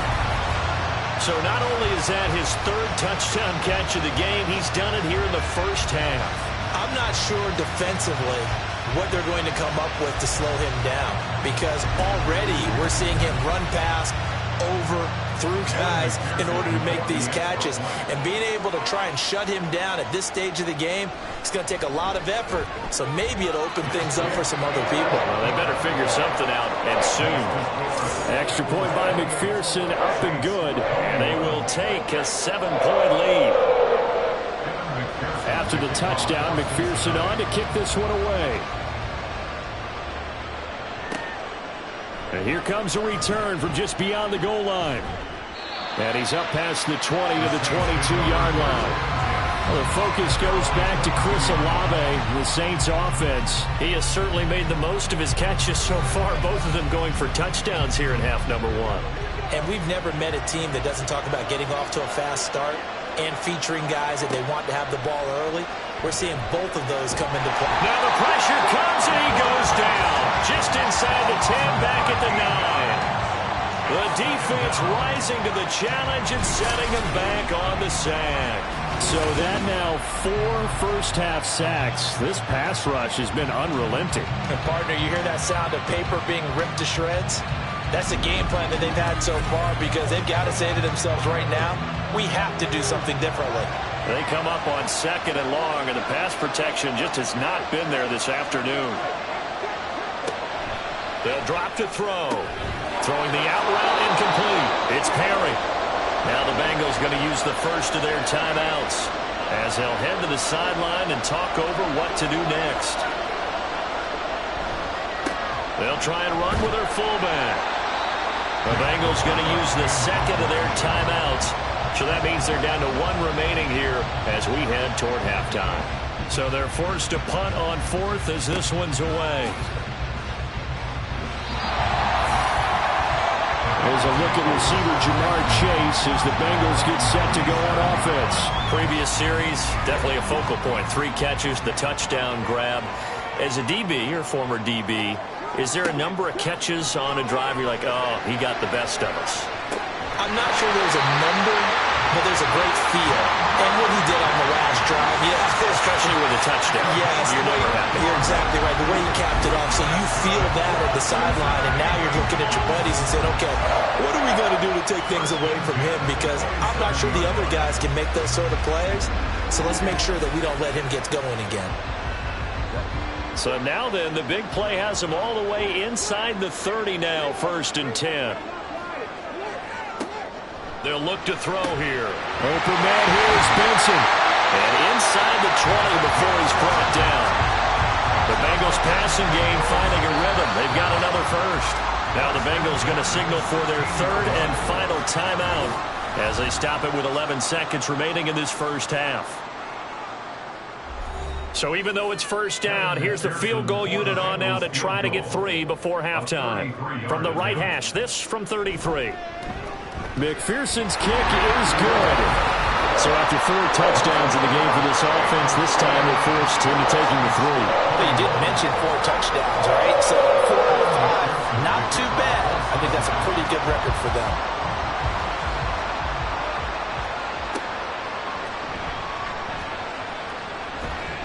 And he'll get it up just past the 20 as his guys will go to work at the 21-yard line.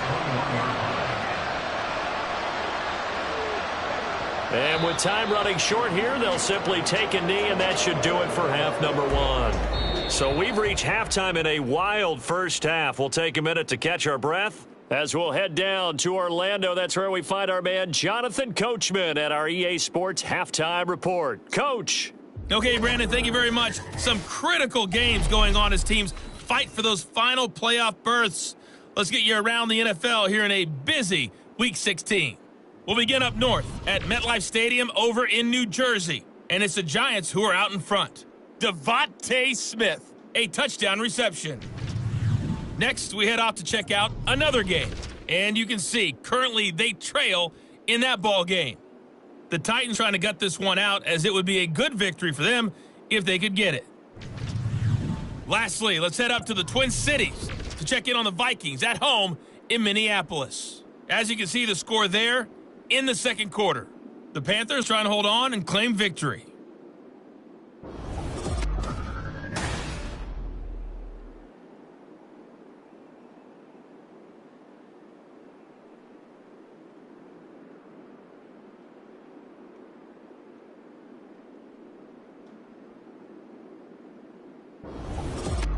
All right, Coach, thank you, and we welcome everyone back for quarter number 3.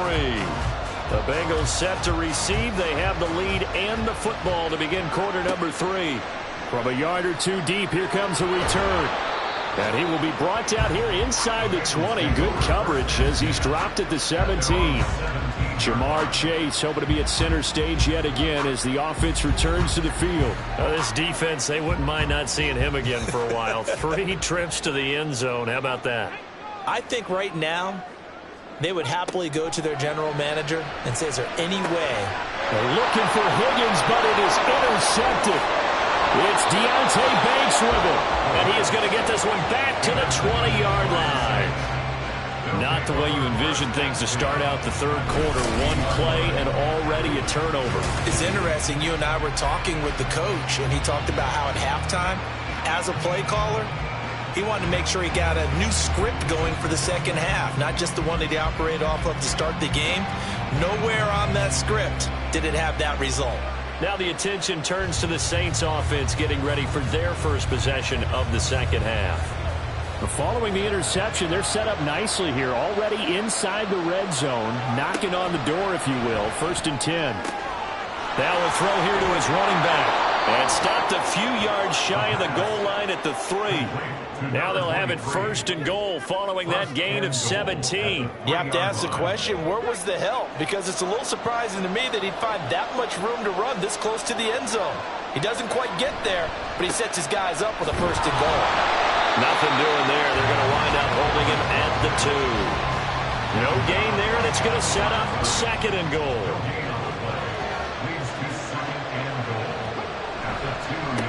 They'll try to run this one in. And they will stop him after a fairly minimal pickup.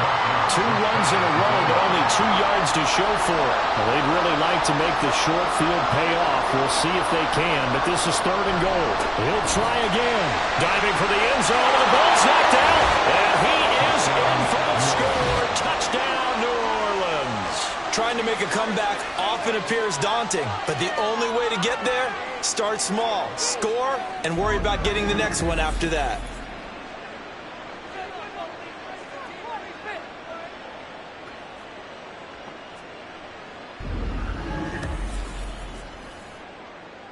Groupie for the extra point.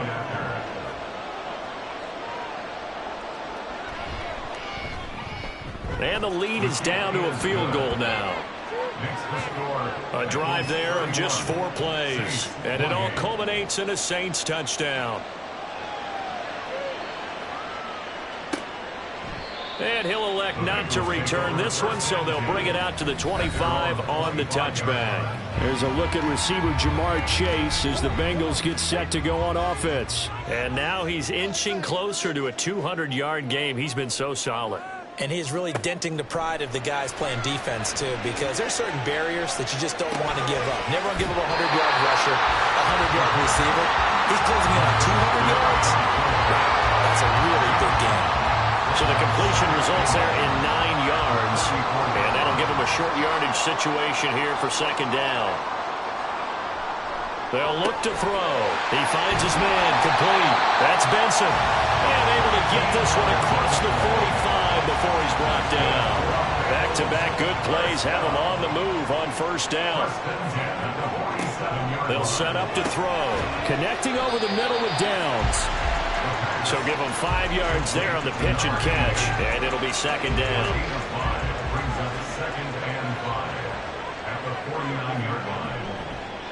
Here's a play fake as they set up to throw. That one taken in by T. Higgins. And this is going to be another 1st down as the tackle's made at the Saints 36.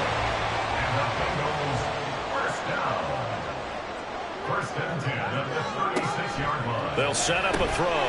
And that one complete once again to Higgins. That'll go for a gain of 7, and that'll make it 2nd down.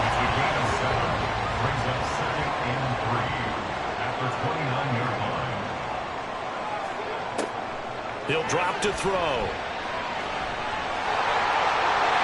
And he will slide to a stop. He does have the 1st down. 10 yards there on a Bengal 1st. Facing 2nd and short, that gives you a chance to go for a bigger play through the air. But I think he said to himself, why not just handle this one? Got all the yards you needed and then some, and made that snap a huge success. Now left side, a completion to his tight end. Call it a gain of 6 on the play, and it's 2nd down.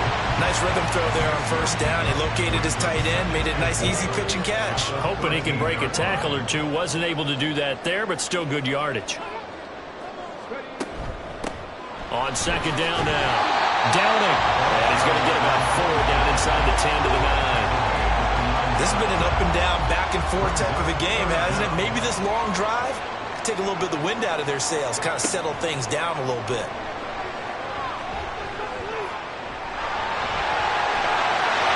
Take this into the end zone for Bengal TD. A 9-yard touchdown run as his guys are able to extend their lead. Circle that drive because that might be one to remember. Well executed to give them a little cushion. Well, let's take it into the boxing ring. You talk about them commanding it, keeping the fight where they wanted to, whether it was in the center of the ring or putting them on the ropes because it was jab, jab, jab. And finally, the haymaker to put that drive away. Extra point by McPherson, up and good. And his guys will take a 10-point lead. And this will not be brought out. It's a touchback. Now the Saints, they trot their offense out here. A lot of time for this unit to game plan on the sideline after that drive that they watched the other side just score. But remember, last time they were out, they scored as well. We'll see if they can seize that momentum right back. And they have had a lot of time to cool off from reaching the end zone the last time.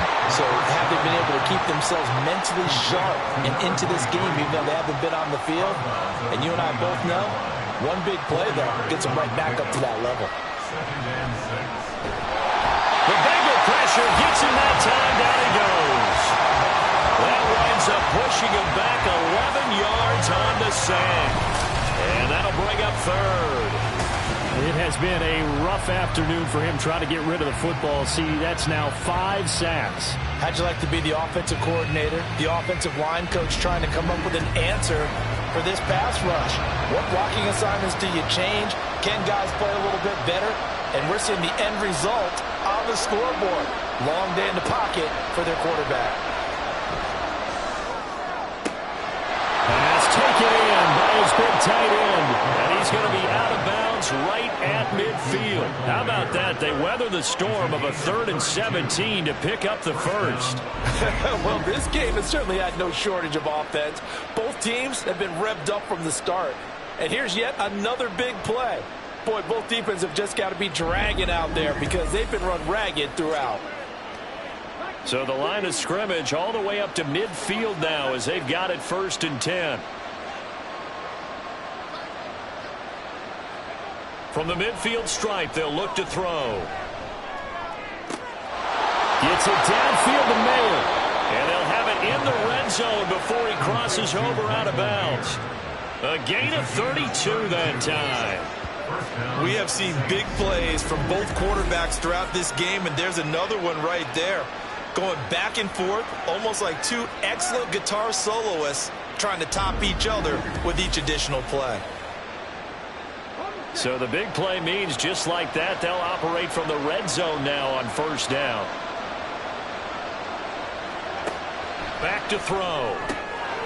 Touchdown! Chris Olave with career touchdown number 125, moving him into a tie with Walter Payton on the all-time list. And the Saints have cut it back within a score. It's been quite the game for him individually, a trio of touchdown catches now. So pick a route, any route, whatever you want him to run, he's going to do it and do it well and end up in the end zone. This has really been fun to watch. Here's Groupie for the PAT.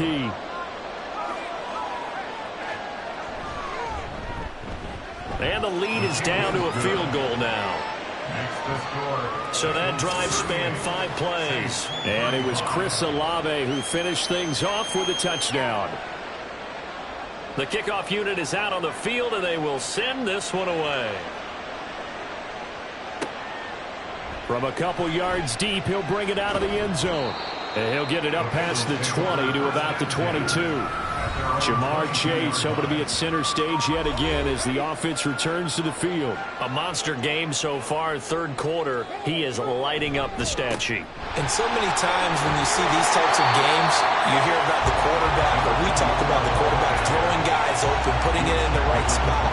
How about some credit for the receivers, though, Absolutely. who find ways to get open, whether they uncover late in a route or they get open early, but they just always find a way. And he's having that type of a game. Yeah, he's been nearly impossible to cover.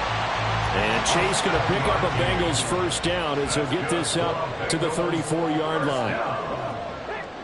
First and 10 at the 34-yard line. Now back to throw. And he'll go right back to Chase. That's caught again. So the completion good for 6 yards, and it'll be second down. Brings up second and 4 at the 40-yard line. Looking to throw. And he's going to be intercepted a third time. And they are going to set up shop at the 40-yard line. Well, that's 3 picks he's now thrown in this game. And I know this the holiday season because here we are in Season of December. giving. Right, it is the season of giving. Maybe for his own sake after the game, he may have to announce that he's donating certain amounts to charity for each interception that he threw.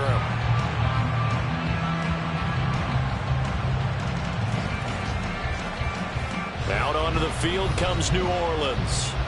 The last time out, they had to march almost the full length of the field for their touchdown. So here, much easier, Charles, with this better starting field position. I love your sarcasm, but I love even more your observation because, look, what they did last time out, now with a shorter field, they should have a lot of confidence that they're going to put more points up on the board.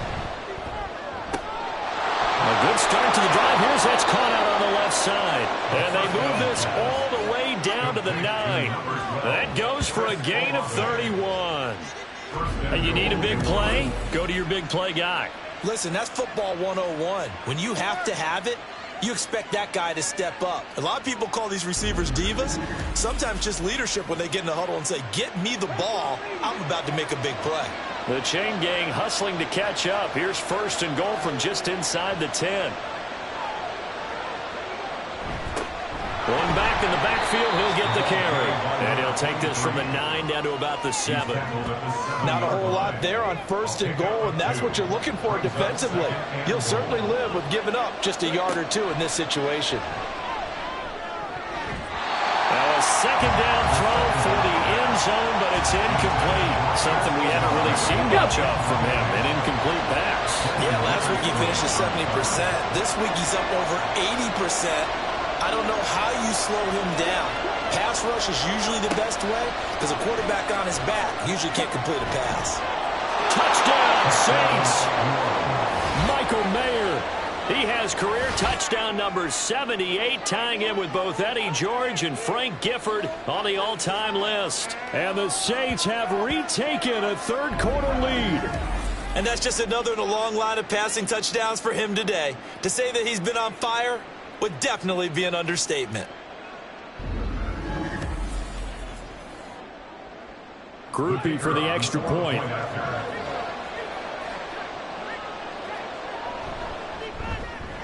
And that will make this a 4-point game. So that drive, 4 plays. And it was finished off by a Michael Mayer touchdown grab.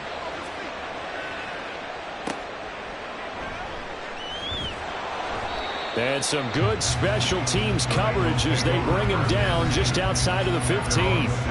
There's a look at receiver Jamar Chase as the Bengals get set to go on offense. He sort of just keeps chipping away at this defense. Hasn't had a spectacular game, but here in the third quarter, they've known all game long that he's there. He's the type of guy that frustrates you if you're playing defense because when you think you've taken away something or you think you've got him in check, he comes up with another catch, the chains move, or he finds a way to get it to the end zone. He's that guy that drives you crazy, and offenses love him. He's hoping to drive him more crazy here coming up. And a nice gain there as he'll be taken down just shy of the 20. Now a 3rd and 6. Brings up 3rd and 6. He'll look to throw. He's got his target. That's complete. And he's going to have the Bengals first down as they're able to get the 3rd down conversion. Caught that look from you there, partner. I think we're on the same page on that one. Just his first catch. I think we both thought he'd be a little more active in the passing game. Let's see if that's the start of them trying to get the ball to him a little bit more here in the second half. They'll look to throw here on first down. He finds his man, complete. It's Benson. Now that's staying ahead of the chains. Really good pickup on first down, hitting the tight end there. Now it brings up a second and manageable. Just found a hole in that zone. On second down, Downing. Now he is going to be stopped cold behind the line of scrimmage. They go backwards there 2 yards, and 2nd and 1 is now 3rd and 3. 1 quarter remains here in Week 16. You're watching the NFL on EA Sports. Back now in Cincinnati. It's the Bengals. They've got the football, but they trail here as we get rolling in quarter number 4. On 3rd down, Downing throwing far off the tackle, and that effort gives him the first before he's brought down. They're able to convert with a gain of 4.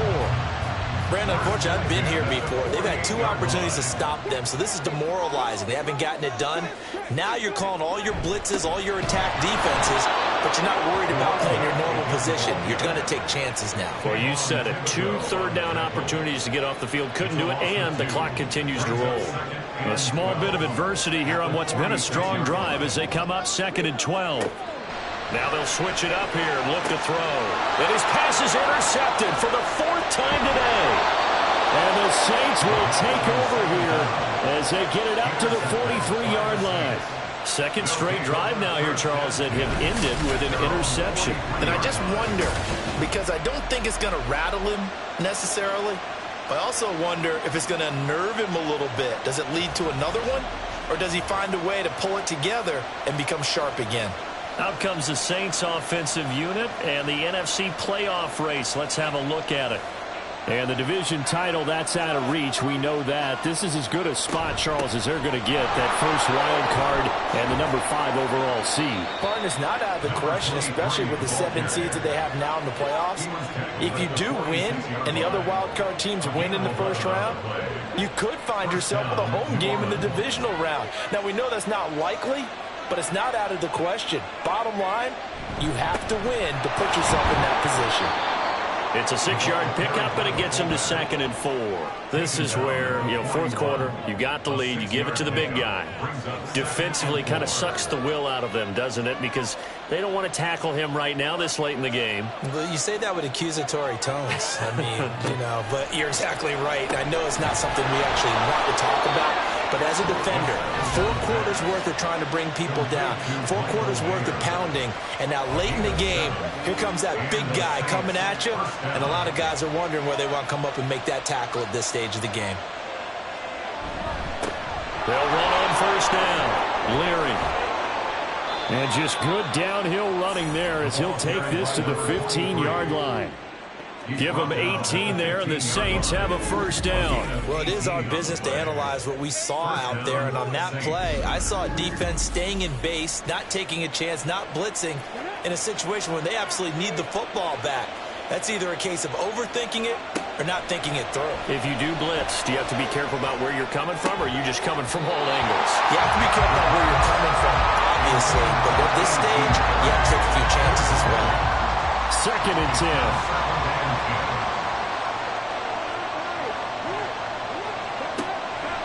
They're going to look to throw. And he's got him. It's caught in the end zone. Touchdown, New Orleans. Michael Mayer. A beast in the red zone with his 2nd touchdown of the game. And the Saints stretch this 4th quarter lead even further, and they are closing in on win number 12 of the season. Well, CD, anytime they get close to the red zone, he is such a threat, and there he is again already, his 2nd touchdown of the ball game. And I know it's probably a little bit of a failing on my part, but I watch a game through defensive eyes, and I don't understand what the coverage was doing there. When he headed out deep, they should have adjusted and flowed towards him. Instead, they left him out there and gave him a chance to make a big play, and of course he did exactly that. His size, speed, and versatility makes him a top target in any game. Now the Cincinnati offense ready to see what they can do here. Yeah, the script really is flipped for them. The momentum on the other sideline, and now they have to try and battle back from a 2-score deficit. And they'll run the option to start the drive. And he probably should have given that one off as he's going to get hit and taken down behind the line. Call it a full 3 yards in the wrong direction there. Brings up second down. Well, he's had success running the football in this one. Yeah, that's undeniable. But that time, the defense was on to it. And, partner, I think the more you see a play like this, the more they're able to diagnose it quicker and easier for them to defend it. I think you have to dress it up a little bit and show maybe some different formations and looks.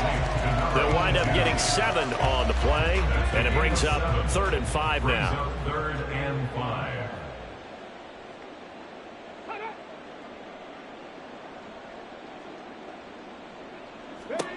He'll look to throw. That is caught. And they nearly get this all the way to midfield. Mark him down at the 49. A gain of 26 on the 3rd down conversion. You cannot write these guys off just yet, not with a quarterback like that on your side. You mean it actually crossed your mind with him running the team that you could actually maybe write this game off? Not yet. Not a chance. Not with him. We've seen it too many times.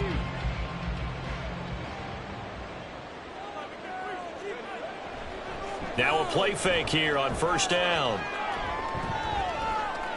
And just 1 yard here from the 49 to the 50.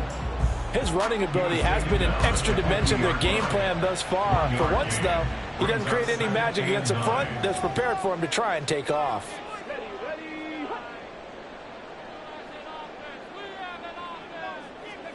Second and 9 now. Over the middle, he finds Higgins. And this is going to be another 1st down as the tackle's made at the Saints 33. The Bengals passing game finding a rhythm. They've got another 1st. So they'll come up 1st and 10 now from the 33. Back to throw here. He's got Higgins over the middle. It'll go down as a gain of 6, and that'll bring up 2nd down. It's a pickup of 6. Brings up 2nd and 4 at the 27-yard line. And that'll be incomplete. Took a pretty good shot as he tried to pull that one in. Couldn't hang on 3rd down. Deontay Banks on the cover. Again, he'll drop to throw. That complete to Downs. And he'll be out of bounds just inside the 25-yard line. So just 3 yards on the completion there. And that's going to bring up a 4th down. McPherson's kick is good. And that'll make this an 8-point game. All right, so they needed 2 scores to get back in the game. The field goal there, maybe not exactly what they wanted, but the necessary 1st step. There's still time remaining, and there's enough time to get it done. They've got to get at the least a 3-and-out here to get the ball back, preferably a takeaway. And he returns this to the 22. Chris Olave heads back to the field as his guys get set for another possession. So far, he has the trio of touchdowns. Obviously, it's been a pretty good game for him. So if this were hockey, they'd be throwing their hats out on the ice for the hat trick, right? I'm not sure exactly what you do in the NFL except applaud and continue to hope you see a little bit more of this. What a tremendous game. You want to start a new tradition? What can we throw on the field? Oh, no. Throw your mic out there. A lot of fans would like that. Cut his mic off. 3 touchdowns so far. 2nd and 11. That's to Mayer, the tight end. And that's good for a gain of 6, and it brings up 3rd and 5 now. A gain of 6 yards. And it's 3rd down. They'll look to throw.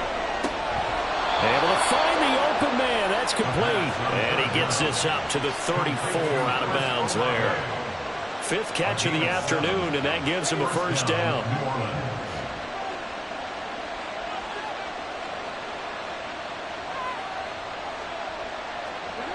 They'll look to throw again. Oh, this one incomplete. The pressure got to him as he released it. And it's 2nd down.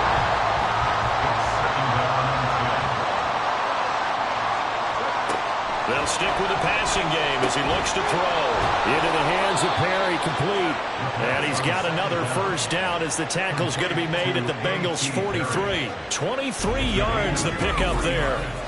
And he's top 5 in the league in terms of receiving yardage because of plays like that. What have you seen from him on film that you like so much? Well, I'll strip away everything else and get to what we call the moment of truth. When the ball's arriving and there's a defender there, he just comes down with the ball. He competes and takes it away. Great hands, great ability to finish the catch. And they're going to stop it right at the line of scrimmage. Just no cutback lane to be found whatsoever. 2nd and 10. Clock continuing to run. They'll probably wind this all the way before snapping it on 2nd down. Now a handoff up the middle. Leary, after that run, still a good amount of meat on the bone here for this 3rd down play. Can you envision them putting this in the air? Totally. I mean, look at who he has under center right now. If you can't trust him with the football, you can't trust anyone. And frankly, to me, I want the ball down the stretch. Get the 1st down, keep it in the hands of my offense. I don't want to turn it over to them and rely on my D. They'll run again. And they'll wind up getting this one all the way down inside the 20. So fresh out of the 2-minute warning, and here's another timeout taken with 1:55 remaining. He will push his way down to about the 14. The Bengals going to use the 2nd of their timeouts. That'll leave them with just 1 remaining in this 4th quarter of play. And effective running here. He'll take it down inside the 10. Now the Bengals going to signal for their 3rd and final timeout as they'll head to the sideline and talk over what to do next. And he will have a Saints 1st down. It has been a struggle, but it's looking like that'll be the one to seal a victory for him.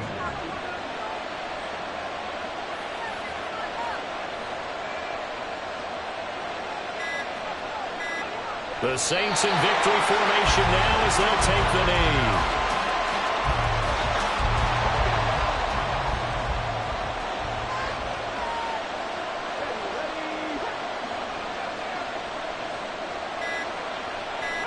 So he'll take a knee here to wrap this one up, and he's going to want to keep that game ball. He was sensational.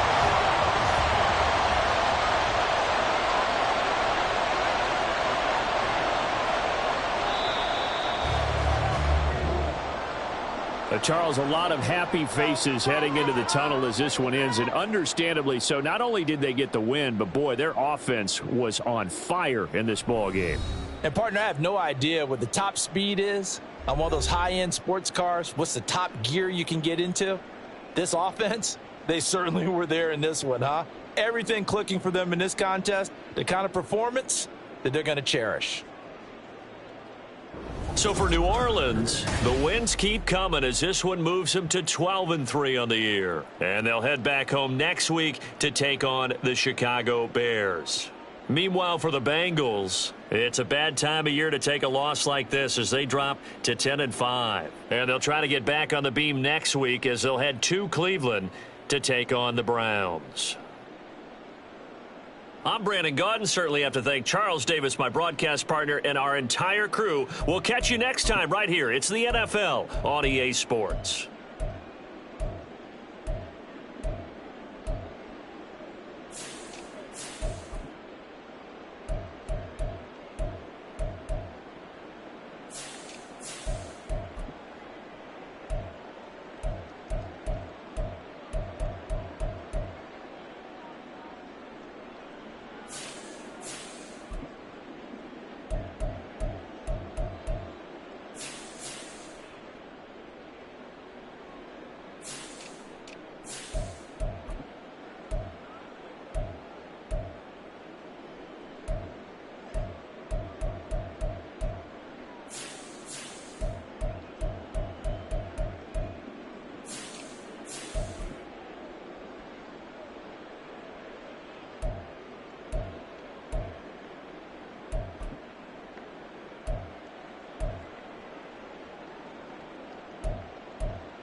It's Madden NFL 24, and we'll see Tylan Wallace. He's putting together one of the better seasons in league history. It's the Ravens and the Browns, and it's coming up next on Madden NFL 24.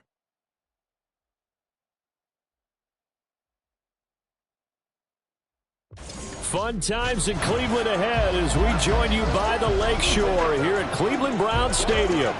It is Week 16 in the NFL, and we've got a good one in store as it'll be the Baltimore Ravens taking on the Cleveland Browns.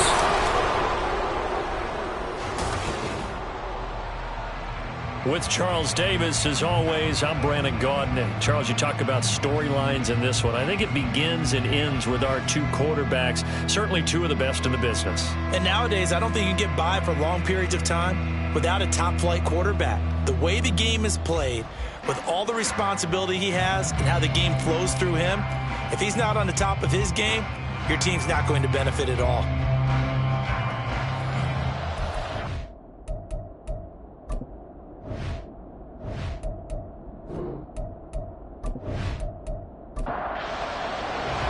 The holiday season is upon us. We've got the gift of the NFL as we're underway here in Week 16. They'll elect to bring it out here from the end zone. Only able to get this to the 19, so probably should have opted for the touchback.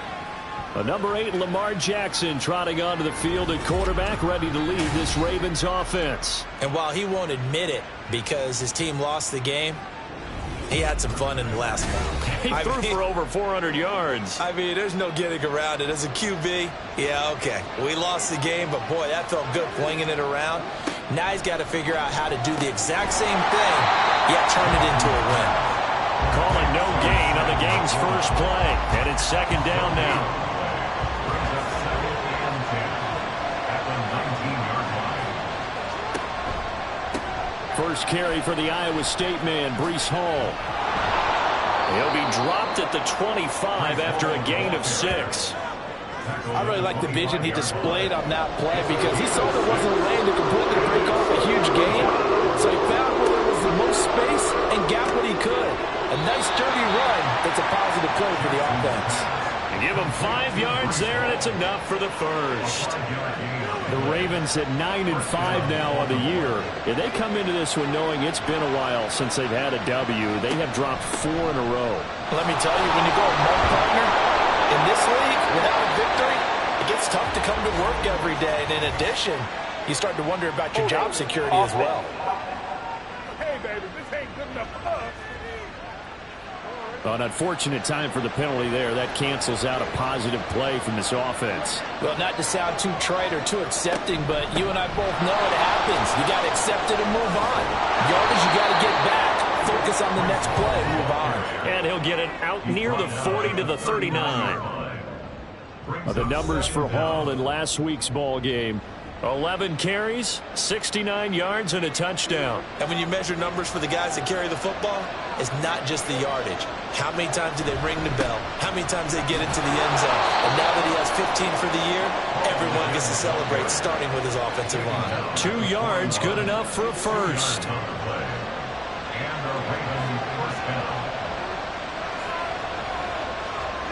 Here's Jackson to throw.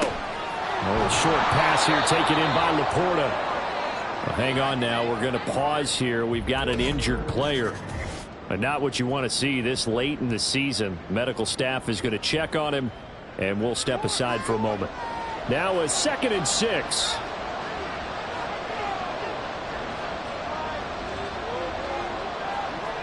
Now Jackson. A little short pass here taken in by Laporta. Give him a gain of 5 on the completion. And it'll leave him with 3rd and a full yard to go.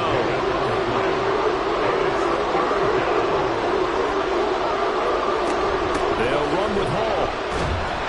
Boy, no chance as he was met and dropped behind the line there. A loss of a yard, and it brings up 4th. Just a simple run play there on 3rd and 1, but this D was up to the challenge and stopped him, bringing up 4th down.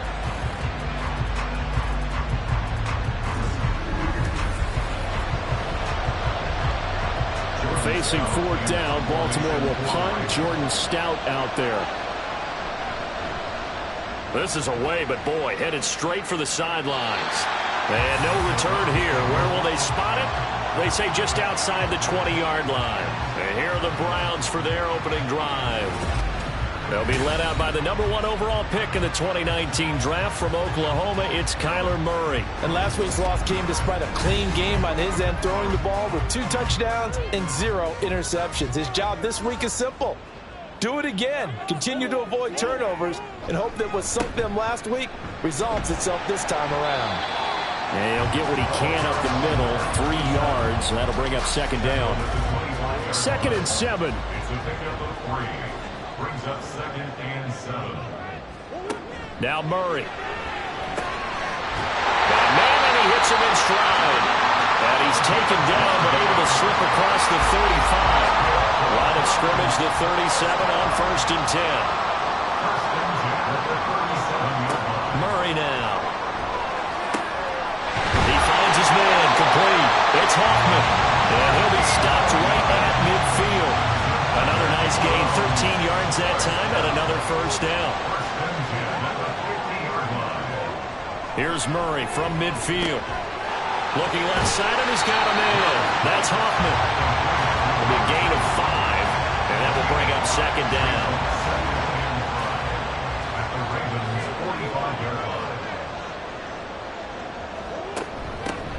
Up the middle they go. Goodrich, and this winds up a gain of 4 to the 41. Well, if you're a football guy, that's a pretty run because everyone is in sync right there. Obviously, the guy carrying the ball, but how about the people up front? Leverage, athleticism, they created some nice space for him. Murray to throw on 3rd and 1. He finds his man, complete. It's Hoffman. And he is going to have a Browns 1st down as they're able to convert on 3rd and short yardage with a gain of 4. Now a pause, and there's an injured Raven in need of some assistance. Well, always unfortunate to see an injury, especially this close to the end of the regular season. We'll step aside. And he can't find a receiver, and he's brought down. The sack recorded. It's a loss of 5, and now it's 2nd down. At the Ravens' 42-yard line.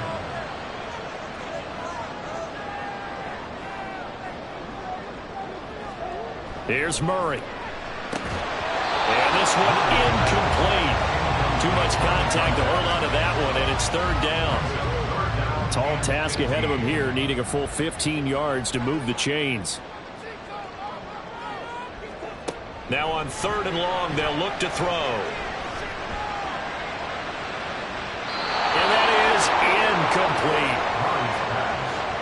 Sometimes the game is pretty simple. Put a few extra defensive backs on the field, give them nowhere to throw the football, force the incompletion, and get off the field on 3rd down. And the punt team on now as this one's sent away. And this punt sails over the sideline. And the spot, it looks to be right at the 25-yard line. Baltimore set to take over here for their 2nd possession of the game. Defense got the better of them last series, forcing a punt. See if they make a few changes in the game plan here and try to get points out of this drive. 1st and 10. And he'll manage to pick up about 4 at 2nd down. These two teams met in Baltimore, you might remember earlier in the year with the Ravens winning that game. So they'll be looking for the win here in Cleveland to complete the season sweep. And he'll take this to the 32, a gain of about 3. I do know from experience that when you slow down someone's running game, you're now doing the dictating on defense. And guess what? Now you're getting ready to tee off on their quarterback because they have to throw it all the time. But you still have to be alert for the draws and other plays of that nature and make sure you don't get hurt. Only able to gain a couple there, and that's going to make it 4th down. Well, we hear so often how tackling has become almost a lost art in the NFL game, but it's so important to tackle well on these receivers, especially in a play like this one. 3rd down, they gave him the underneath stuff. You got to go up and make the tackle right away. A good return there, call it 13 yards. And the Browns will take over, 1st and 10. The Browns drive about to get started. So, Charles, the season winding down, the playoffs obviously not in their future. As they look ahead to the offseason, what spots do they maybe need to fill? Well, I think that they like the guy who's calling the plays and throwing the ball. I think that he's a pretty good player. Needs some help, I think, on the perimeter, though. Help him out with receivers, because I think if he gets an upgrade there, his play gets that much better, too. Throwing on 2nd and long. Murray. Oh, he's got a man wide open, complete. A big play there on the catch and run. 58 yards. And the offense is saying to itself right now, only they were all this easy because he was wide open. And once he made the catch, plenty of room to work his way downfield. That was a breakdown on the defensive side of the ball, one that they want to fix immediately. So barely time to catch our breath. Here's 1st and 10 just outside the red zone. On play action, it's Murray. Throwing the out route, incomplete. That's Hoffman. Touchdown, Browns! A great effort there. His 2nd touchdown on the season. And the Browns get the upper hand as they're on the board first here this afternoon. So they get their tight end away from the line to the outside, and he works his way in for 6. Tight ends are not just blockers anymore. I don't know how many more times we need examples, but here's a great one. Gets to the outside, they give him the ball pretty quickly, and they trust him to get those extra yards, and boy, did he come through, bullying his way into the end zone after the nice catch. Extra point right down the middle, and that makes the score 7-0. The kickoff team on the field now as they will send this one away. And he'll elect not to return this one, so they'll bring it out to the 25 on the touchback. Baltimore about ready to go on offense. They've had it twice. They've punted twice. Not the start they were hoping for. Not at all, and let's face it, every facility we visit, everyone talks about converting on 3rd down, how big that is. In this situation, they've had to punt it away twice, so they're furiously going over things on the sidelines. What do we need to do to pick up a 1st down and change our momentum? On 2nd down, a run with Hall. And down he goes, but he takes it up to the 40. They picked up 5 yards last time. Now they double it and get 10 here. Veteran running back like him, we've seen a lot of those chunk carries in his career. And that's why you don't just look at his birth certificate and decide when a guy is done, right? Because you know as well as I do, in this league, as soon as you hit 30, they're looking to let you go if you're a running back. Sometimes there's a little tread left on the tires. 43 yards rushing for him now in the ball game. 2nd down and 4.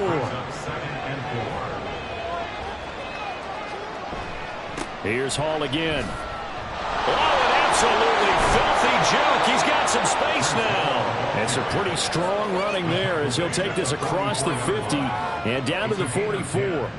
10 yards there, good enough for a Raven 1st down. I think they like this drive a little bit better there, partner. Running game helping out, picking up some of the slack. Because remember, the last drive, they went 3 and out. Throwing now, Jackson on 1st down. A throw taken in by Tylan Wallace. And all the way inside the 15 before they drop him.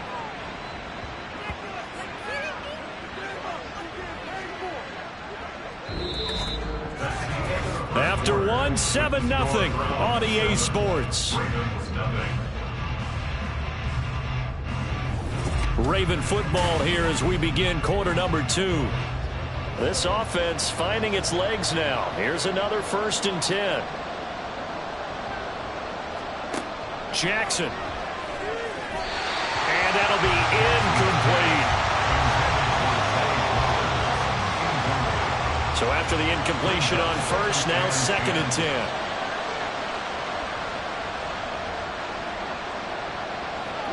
Jackson. Throw left side, caught by Laporta. 9 yards, not quite enough, and they'll be left now with 3rd and 1.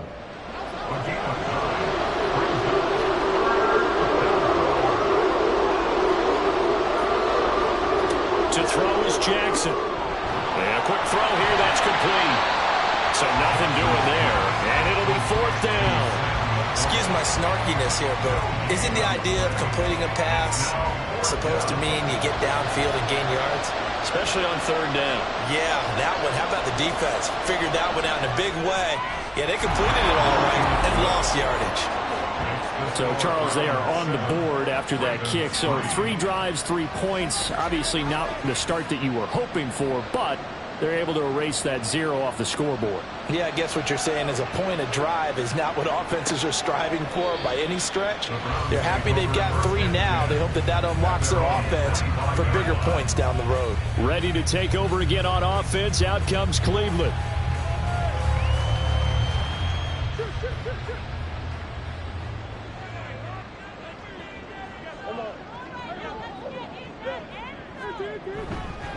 They'll start on the ground here on first down. And he'll take this ahead for about 4. Second down coming up. End result of that one, a nice 4-yard gain. So you can use that to set up your play-action game, or you can come right back and continue to run the football because as an offensive play caller, you're on schedule and feeling pretty good about your next couple of calls. So after the second down incompletion, they'll come up now against a 3rd and 6. From the gun, Murray. And that ball incomplete, nearly intercepted. Took a chance with that one. It'll lead to a 4th down. The Browns send out their punter now as he'll kick it away for the second time.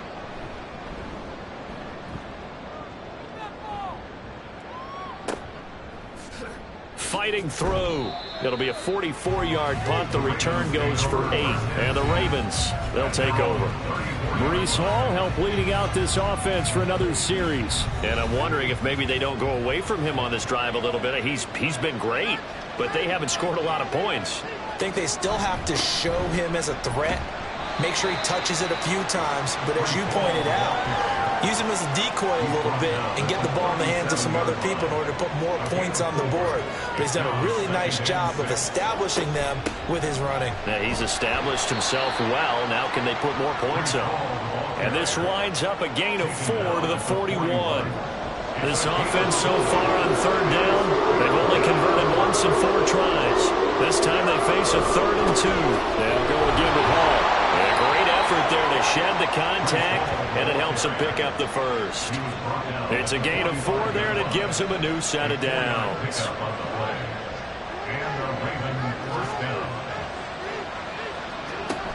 On 1st and 10, it's Hall. He finds some open field here. On a determined run there as he's going to take this all the way down near the 40. 79 yards rushing for him as he has been tough to stop here in this first half. So a 1st and 10 upcoming from Browns territory now at the 41.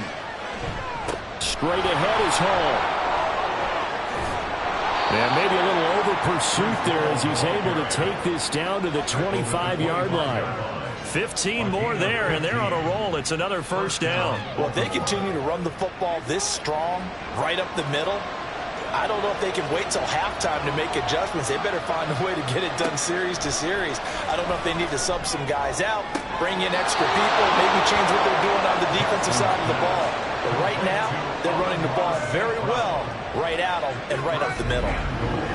Well, coaches always talk about finding balance on offense. I don't think you can get much more balance than this. Big-time run, big-time pass. A 1-2 combination. Looked pretty good. How about that? Let's see if they can continue to take that kind of a punch, though.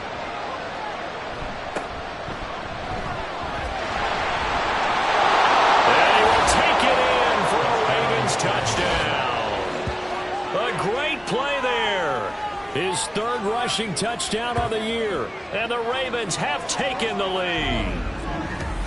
So, CD, there didn't seem to be much resistance there down near the goal line. Yeah, partner, from what I saw there, not a real good job of matching up defensively because, to me, they looked like they were just in their base 3-4 package. You need bigger bodies in there in a goal line type situation. The 3-4, fine between the 20s, but not down here when you're guarding your end zone. Extra point splits the uprights, and the lead is now 10-7. So that winds up a 7-play drive all told, and it results in a 4-yard touchdown run. Fielded just outside the goal line. And he'll be tackled just shy of the 25. Heading out as the Cleveland offense now as they get set to take over here.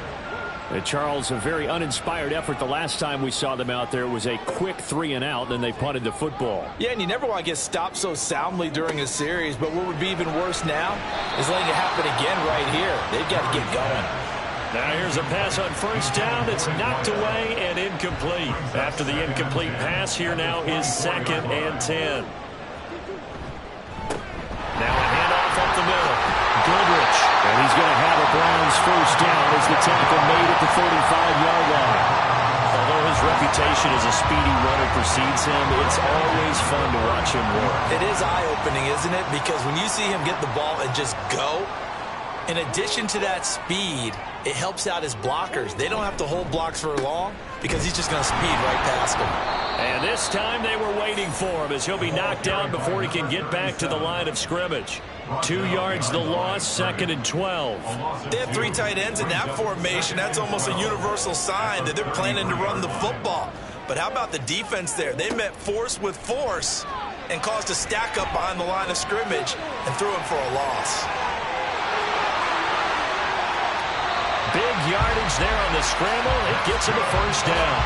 This guy's proven himself to be one of the best in the NFL. He brings an added dimension to their offense, his ability to read defenses and know when he's able to pull it down and take off and go.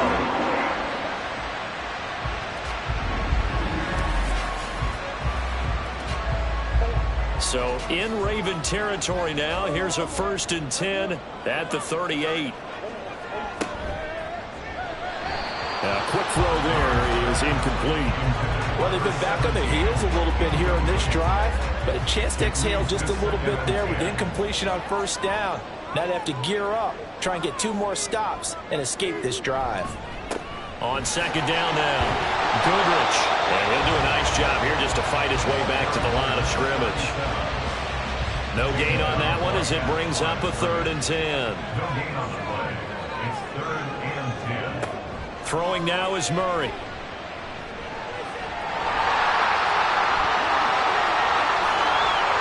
And he will slide to a stop. He does have the first down. A very well-executed play. It goes for 29 yards. No shortage of impressive moments for him thus far. Now he's halfway to the century mark, and we're still in the first half. There's been no answer for his running ability so far by the defense. I can't wait to see what adjustments they'll have. And he'll take it into the end zone for a Browns touchdown. Kyler Murray, a 9-yard touchdown run. And the Browns have regained the lead. What an effort there. Sometimes you hold your breath a bit when you see your quarterback diving for the end zone. You don't want him to land on a shoulder wrong or take a big shot. But he looks none the worse for wear here, and that winds up a touchdown. Point after, right down the middle. And the lead is now 14-10. So that drive takes him down the field in 8 plays. And the play that polished it off was the touchdown run by Kyler Murray. And here comes a return from just beyond the goal line. Escapes the defender. And he won't quite make it to the 25. Breece Hall helped leading out this offense for another series. And he's having himself a little bit of a banner game. His team right now, though, losing. Needs a little bit of help, and I kind of equate it to a basketball game where you have the big score, and sometimes your strategy is, okay, he can go ahead and have all of his points. Let's hold down everyone else, and that's the way you win the game. And right now, he needs everyone else to start scoring, quote-unquote, as he's been. Yeah, and he's hoping to keep it close so maybe they can keep it on the ground, not start to go through the air as much. Ball again on 2nd down. And he powers his way up past the 30. Call it a gain of 5 there on the run, but they'll remain a yard or 2 short here with 3rd down coming up. Ball again. And he will have a first down as they get him to the ground at the 37. Give him the 3rd down conversion, 5 yards on the play. Line of scrimmage, the 37 on 1st and 10. And now Jackson will look to throw it. Open man left side is Wallace, complete. And this will be stopped at the 44. That one good for 7 yards. Here's 2nd and 3. Brings up 2nd and 3 at the 44-yard line. Hall want to give up the middle. And he'll only get a yard to bring up 3rd and 1. And the big fella stuffed that one up in a big way. I think doubling him has to be a priority because you can't move up to the next level if you don't take care of him first. Coming up at halftime, I'll go from one personality, that's you, Charles Davis, to another one in Orlando, the coach. He'll have stats and scores from around the NFL. You and Jonathan Coachman both larger than life. No doubt about it. But you're stuck with me in this booth, yes, and he's miles away and smiling. And happy.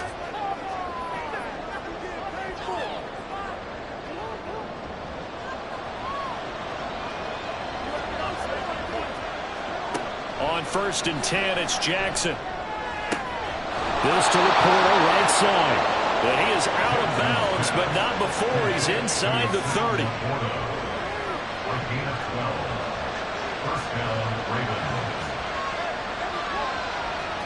Now Jackson on 1st down. He's able to find Wallace. And down inside the 15, shy of the 10. Back-to-back nice gains. That one for 14 yards and another first. Those are the kinds of plays right there that show you why he's the number 3 man in the NFL in terms of receiving yards. Also tells you there's a full combination of what he's got going in his game. You name it, from route running to catching the football. That's why he's able to produce those types of numbers. Now a 1st and 10 at the 11. And Jackson throwing once more. Got a man, it's caught for a Ravens touchdown. Tylan Wallace, an 11-yard touchdown. And the Ravens have taken the lead. And, partner, they found a gap there on the post pattern, and it was in the middle third of the field. And that's really difficult to do because ordinarily the safeties are back there to prevent that happening. But they found the opening and exploited it. The call is to go for 1 and kick the extra point.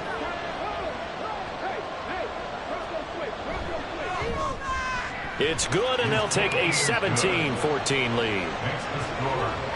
So a nice drive put together there. They go 75 yards in 9 plays. And it's capped off by the Baltimore score. From a yard or 2 deep, here comes a return. And no chance to get away as they'll get him down at about the 17-yard line. Cleveland offense making their way out.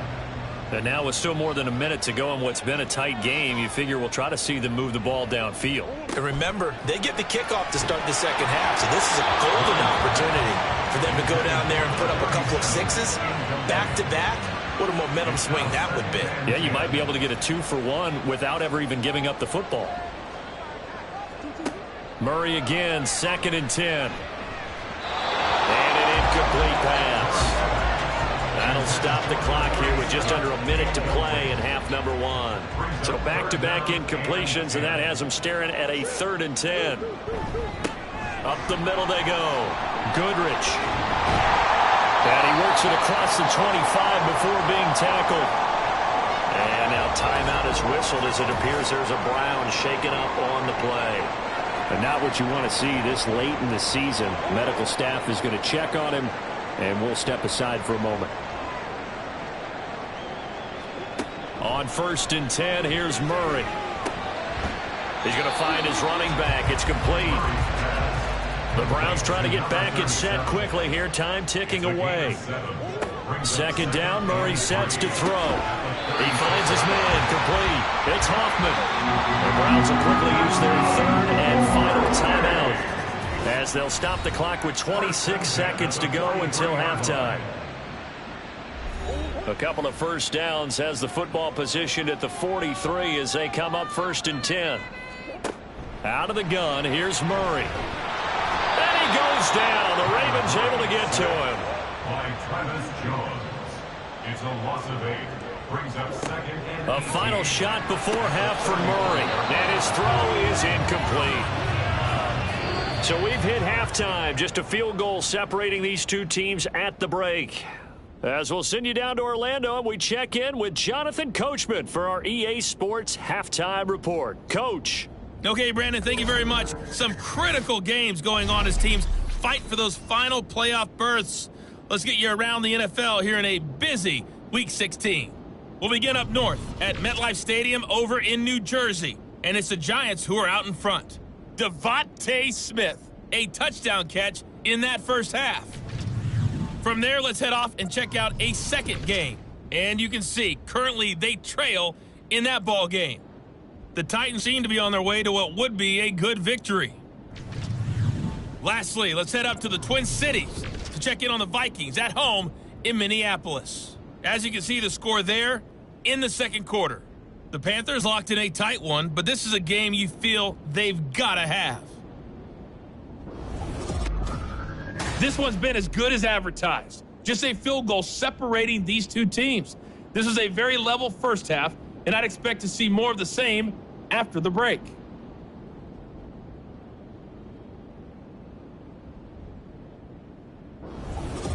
Okay, Coach, thanks as always. This one's still anyone's game as we welcome you back for quarter number 3. A field goal the difference. 17-14 is the score. Back underway here now in this third quarter. And he'll get it up across the 20 to the 21-yard line. The Browns offense set to go to work to begin this third quarter. Well, Charles, in that first half, we saw a fair amount of offense on both sides of the football, and now the team trailing here will start with it in the third quarter. And we both know this coach pretty darn well, don't we? Because his game planning is always on point. And now that he's getting the ball to start the second half, how about all the offense that you already referenced in the first half? He'll put that all together and come out with something really strong, I believe, to get things going here in the third quarter. And he's going to have a Browns first down as he gets us up past the 30 to the 32. First downs have not come easy, and neither have runs like this throughout this game. Absolutely not. He finally felt like, whoa, a sigh of relief. We got something going in the running game. Now Murray off play action. Wide open receiver complete. And he'll have it past midfield almost to the 30 before being taken down. That'll wind up a gain of 27 on the catch and run. And as a quarterback, you always want to exploit gaps in the defense, and he finds one here. Crossing route, working from right to left across the field. And once you get defenders going in the wrong direction, it is awfully hard for them to pivot back, and you end up getting the first down. On first down, Goodrich. And here he'll be brought down a little shy of the 35 at the 36. 5 yards on the carry. Good pickup on first down. Second and 5. To throw, it's Murray. Over the middle, complete. That's Harris. And he's going to be taken down with the first down at the Ravens' 22-yard line. They give him 14 yards that time and a fresh set of downs.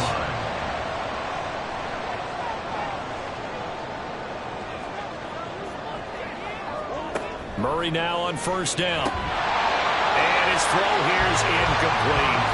A misconnection there. He's hit on just 50% of his passes thus far. That's not where you want to be. Now you see the evolution of the game. You go back to the quarterbacks of old, 50% would be terrific because they threw the ball downfield almost every time they threw it. Now with the short passing game, you should be above 60% just to be in the average range. 5 yards. Now it's 3rd and 5. 13-yard line. It's a gain of 5.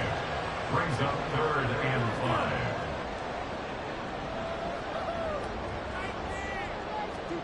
Murray going to throw. He's got his target. That's complete. And the Browns are going to have first and goal as they try to finish off this drive with 6 points. A field goal helps, but a touchdown gets you the lead. That had to be the message transmitted in the huddle.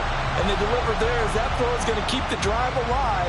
And even better than that, set them up with a first and goal.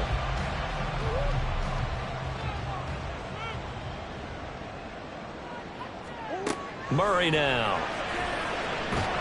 And he's going to go down. Sacked back at the 13-yard line. It'll go as a loss of 8 and a tough result there on first and goal. That's number 4. Sack number 4. They had 4 last week, so he's been down on the ground a lot. Partner, they say the eye in the sky does not lie. And that's indeed the case because they watched the game tape from the previous week, incorporated it into their own defensive scheme, and continued to get after this quarterback. And now this defense will be searching for sack number 5. Interested to see what they dial up here. 3rd and goal with a lot of green between them and the end zone. To throw is Murray. And this is caught. Touchdown, Cleveland. From 13 yards out. And the Browns have retaken a third quarter lead. They went 5 wide in that offensive set. In racing, going 3 wide is a big deal. To go 5, how about the way that they finish things off? Did you just fit a race car reference into the game? Zoom, zoom. How about the way that you play? When you go 5 wide, that means you're going fast now. Zoom, zoom indeed. Extra point right down the middle. And that will make this a 4-point game. The Browns kicking team out there now as they'll send this one away. Taking it about the 1. And taken down just past the 20 at about the 21-yard line. Here is Tylen Wallace and company set to begin this next series. Last drive, the touchdown, 4 catches, really good. He was. They were not good on the other side trying to stop him. What do they need to do? Well, this is where the entire staff has to get involved because we always focus on the defensive coordinator. But he needs help from other people with their eyes and their expertise, and he needs to listen to them. And sometimes you just can't afford to wait on a drive and say, okay, let's get to the sidelines and start over. You need to find a way in the middle of that drive to start taking away what's hurting you. Yeah, in-series adjustments, and how do you do that? Well, what you do is you listen to what everyone else is telling you, what they're seeing, the patterns that are developing, and maybe you just start running extra bodies to take away that particular play. They run on first down, but it only produces a gain of 2.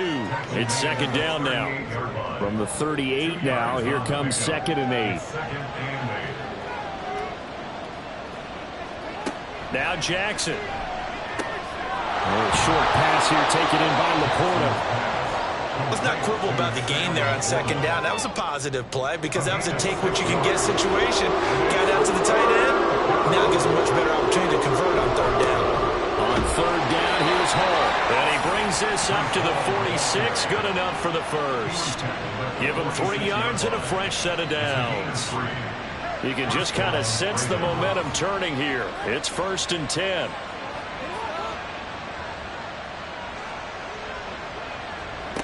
Now it's Jackson.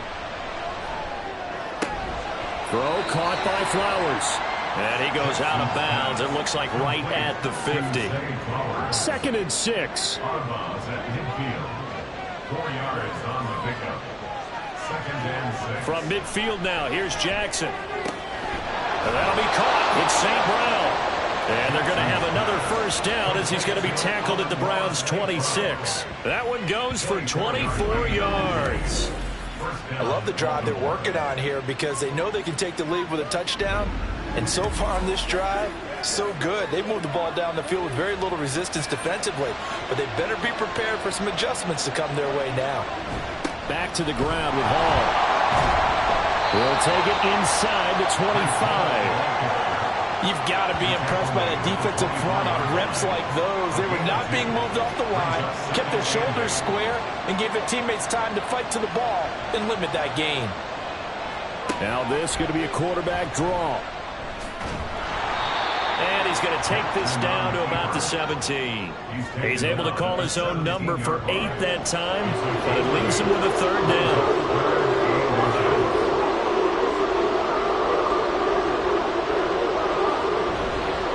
Here's a give to Hall. He gets away from 1. And he is into the end zone for a Baltimore touchdown. Breece Hall from 17 yards out. And the Ravens have taken the lead here in this 3rd quarter. Well, they were looking to pick up the first down on 3rd and short. They got a little more than they bargained for, finding the end zone as well. And oftentimes in short yardage situations, you get a lot of defenders stacked near the line of scrimmage, partner. So if you can get past that first wave, there's usually room to roam, and he found it. The previous play is under review. The thing that they'll be looking at is a spot of the football, and this is always such a tough one for officials to get exactly right. Not just because of how fast the game's going, but just trying to get the right sight line to the football. That's not always easy. We'll see what they decide here. Now they've got 3 tight ends here on 1st and goal to add some extra mass. Off the play fake, here's Jackson. Under pressure, down he goes. Sacked at the 10. The sack sets him back a full 10 yards there on 1st and goal. Well, surprise, surprise. 1st and goal at the 1. No quarterback sneak, no running play. They decided to throw for it, but the pressure got to him quickly and put the quarterback down. Moved back to the 10. They'll try on 2nd and goal here. Now it's Jackson. There's Flowers. He's got it. Touchdown, Ravens. 10 yards on the touchdown pass. And the Ravens have yet again retaken the lead. So a very strong first drive in this second half, Charles, as they've turned that halftime deficit into a third quarter lead. And they were pretty purposeful there, weren't they? Measured in their approach. But, boy, they executed awfully well, moving the ball down the field. Extra point splits the uprights, and that gives them a 3-point lead. So that drive, 12 plays in length, and it's capped off with a Ravens touchdown. Out is the kickoff unit as they run up and send this one away. And this will not be returned. It'll come out to the 25. And now Cleveland geared up to take the field. As this offense comes back out here, Charles, they're trailing in this ball game. And they've been on the sideline for a while. They did score their last time out, but they just had to watch that long, sustained drive. So we'll see if they can shake the rust off. Yeah, and that's always a question that you have when you have to come off the bench after having sat there for a long time. Are you ready to go? Are you loosened up? But even more so, are you mentally alert and ready to put your best product out there? At the 32-yard line. On 2nd down, here's Murray. He finds his man, complete. That's Hoffman.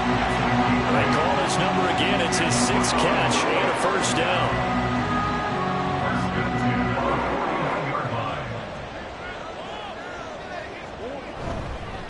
Now a handoff up the middle.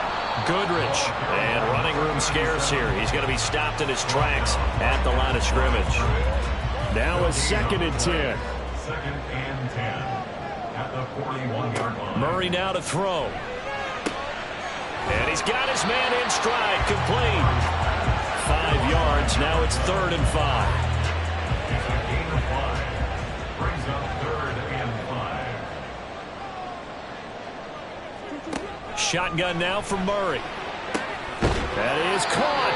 And he's going to be taken down with the first down at the Ravens' 38-yard line. Now following the completion, we're going to get a stoppage here for an injury. Always unfortunate to see an injury, especially this close to the end of the regular season. We'll step aside. 1 quarter remains here in Week 16. We'll return with more after this break. You're watching the NFL on EA Sports. So in Raven territory now. Here's a 1st and 10 at the 38. Up the middle they go. Goodrich takes this to the 32, maybe the 31. Defensively rallying to the ball after the nice move. From the 32-yard line now, here's a 2nd down and 4. Here's Murray. Throws right side, and that's complete. And all the way in. Touchdown, Cleveland. A great effort there. 32 yards. And the Browns answer back with a touchdown of their own to take a 4th quarter lead. But plenty of scoring here of late, and our lead changes hands now in the 4th quarter. Yeah, they just gave up a touchdown the other end, so they knew that with time getting short, they had to put something together here, and they were able to do so and retake the lead right back. Extra point attempt to come here. And that will make this a 4-point game. So the drive winds up going 75 yards in 7 plays. And it's capped off by the Browns' touchdown. And he'll be brought down at the 28-yard line, so the decision to bring it out of the end zone gets him 3 more. The Ravens heading out on offense as we look at the playoff picture in the AFC. And for them right now, not a done deal. They are holding down one of the final 3 wildcard spots with 2 weeks to go, but you know, there are others, Charles, kind of nipping at their heels a bit. And, Brandon, it's always worth keeping in mind, and I have to keep writing it down for myself. Remember, it's 7 teams in each conference now making the playoffs. So that brings more important games to the end of the season. So, in theory, more teams alive for a postseason berth later in the year. Give to Hall running right. And maybe a measure this one, but this time they get him behind the line. Officially, it's a 1-yard loss. That's going to bring up 2nd and 11. Well, that was one of the few times they've been able to contain him thus far. He's over 100 yards for the game, but he lost a bit off his total on that carry. There's a ball thrown right side and complete. And he's going to be ridden out of bounds down inside the 25. It's a big play there for Baltimore. 43 yards. That could very well be a defining play in this game. A touchdown, that gives them the lead, and they took a major step towards getting there with that big play right there.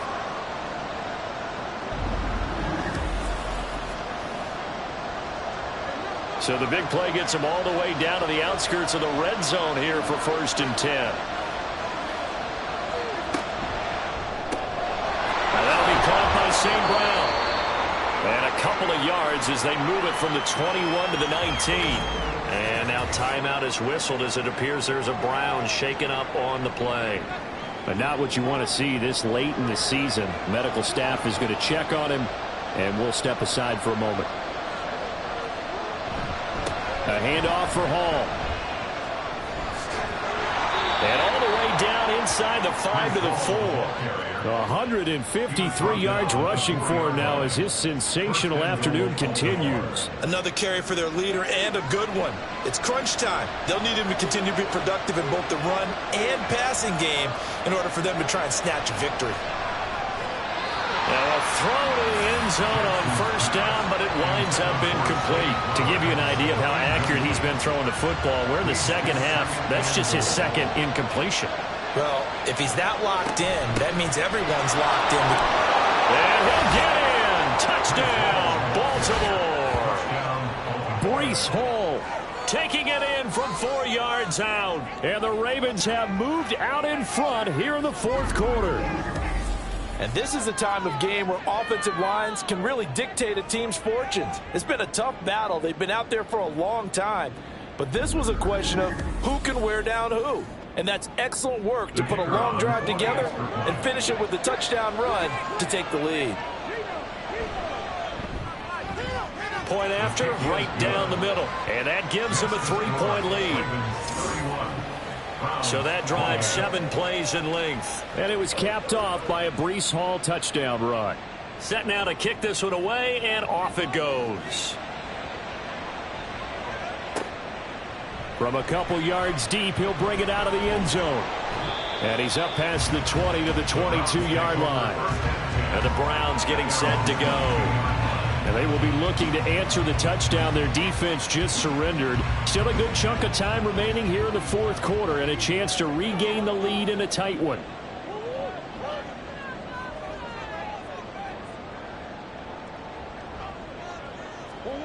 Throwing on 1st down is Murray. He's going to hit his man out of the backfield. Complete. So 5 yards here, 5 on the play. And that's going to bring up 2nd down. All defense is worried that whenever anyone catches the ball and has a head of steam come out of the backfield, it could turn into a big play with missed tackles or he runs through people. But they were right there waiting, and they stopped him for a minimal gain. And only able to get 2 here. Stopped at the 30. The offense on 3rd down, they've hit on 6 of their 8 tries. Very good. Here it's 3rd and 2. Work in the middle of the field, and he's got a man complete. And he is going to have a Browns 1st down as they're able to get the 3rd down conversion. And Charles, with that completion, I'm told that puts him over 3,000 yards passing now on the campaign. And Brandon, nowadays your leader's usually closer to 5,000 yards on the year, but still, 3,000 yards, a good season. Murray now on 1st down. Out to the flat, that's complete to his running back. 2 yards on the pickup there, and it'll be 2nd down.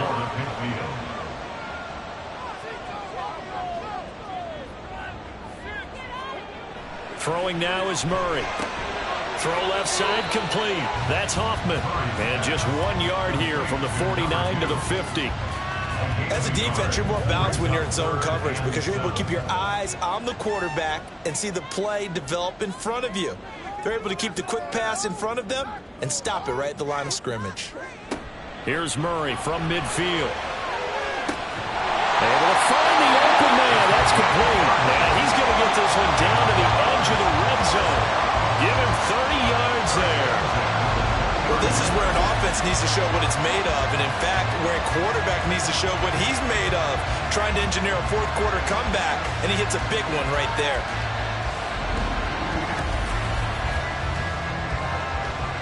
So a big play as it gets him all the way down to the 20 now for 1st and 10. From the red zone, here's the Heisman Trophy winner, Murray. It's complete to Parker, left side. And he'll go out of bounds in the red zone just inside the 20. Here's 2nd and 7. It's a pickup of 3. Brings up 2nd and 7. Now a handoff up the middle. Goodrich. And brought down, but not before they get it inside the 10 to the 7. 73 yards on the ground for him now as he's done that on 15 carries. Only way to get the lead here, of course, with a touchdown. And that's what they're gunning for on 1st and goal. Off the option, here's Murray running left. And he's able to get it down to the 2-yard line. It'll be a pickup of 5 on the keeper. It's 2nd down. A gain of 5. Brings up 2nd and goal. Play action. Now it's Murray to the end zone, but it's incomplete. All right, partner, you look at a play call like that, and you have to think to yourself, that's got to be one to pad the stats a little bit, huh? He has had a great game throwing the football, and I think you're right. Maybe getting a little greedy again down near the end zone. And he gets halfway there, down to the 1-yard line. Only a yard that time, so now a decision to be made here on 4th and goal. Let's give credit to the defense. They got plenty of bodies to the point of attack and stumped the run. But I just wonder if the offensive line let down a little bit, knowing that the big guy was getting the ball, and they just expected him to pick up a first. And his kick here is good. And in the 4th quarter, this game is tied. And this one setting up for a great finish. All tied in the 4th as the kick's away. And this will be a touchback, so they'll bring it out to the 25. Now the Baltimore offense heading back out onto the field. And we essentially have a brand new ball game. After that last field goal has tied us all up, we brace for what should be an exciting rest of this 4th quarter. And not much to speak of. Call it a 1-yard gain up to the 26. Whenever we talk about the best strong safeties, one word constantly comes up, and that's instincts. Being able to diagnose run or pass and make the appropriate moves. He crashed down hard there. He was ready for that running play. And they'll get it up just short of the 45 at the 44. He has a first down, and that catch will also put him over 100 yards receiving now on the afternoon. I like what I'm seeing from them here. A tie game in the 4th quarter. They understand the situation. They don't need to be in any rush. Go ahead and huddle up and run your offense. That last completion put them in a nice position to take the lead in this game. And now a throw on first down there, but it's incomplete. That pass just a little bit off. It looked like maybe he tried to force it in there. Game speed, always different, no matter what you do in practice. You can't simulate it, right? So your decision-making, everything has to be a little bit quicker. Sometimes it can throw you off until you adjust. They do get a couple, but they'll be left staring at a 3rd and 8 coming up. Yeah, that one was covered pretty well because they were trying to leak the tight end out into the flat. I think they were hoping he could catch and turn upfield and pick up the first down. Again, Jackson. They're looking deep here for Flowers. And unable to connect. Incomplete. Now give them credit. They took their shot, but it's going to bring up 4th down. That would have been a nice one to hit on in a tie game. You start to think that one big play, maybe the next big play, could turn out to be the game winner. They took the big shot, but it winds up incomplete. The Browns offense trotting back onto the field. Excellent job by their defense to force the punt and provide them with this opportunity, all tied in the 4th quarter.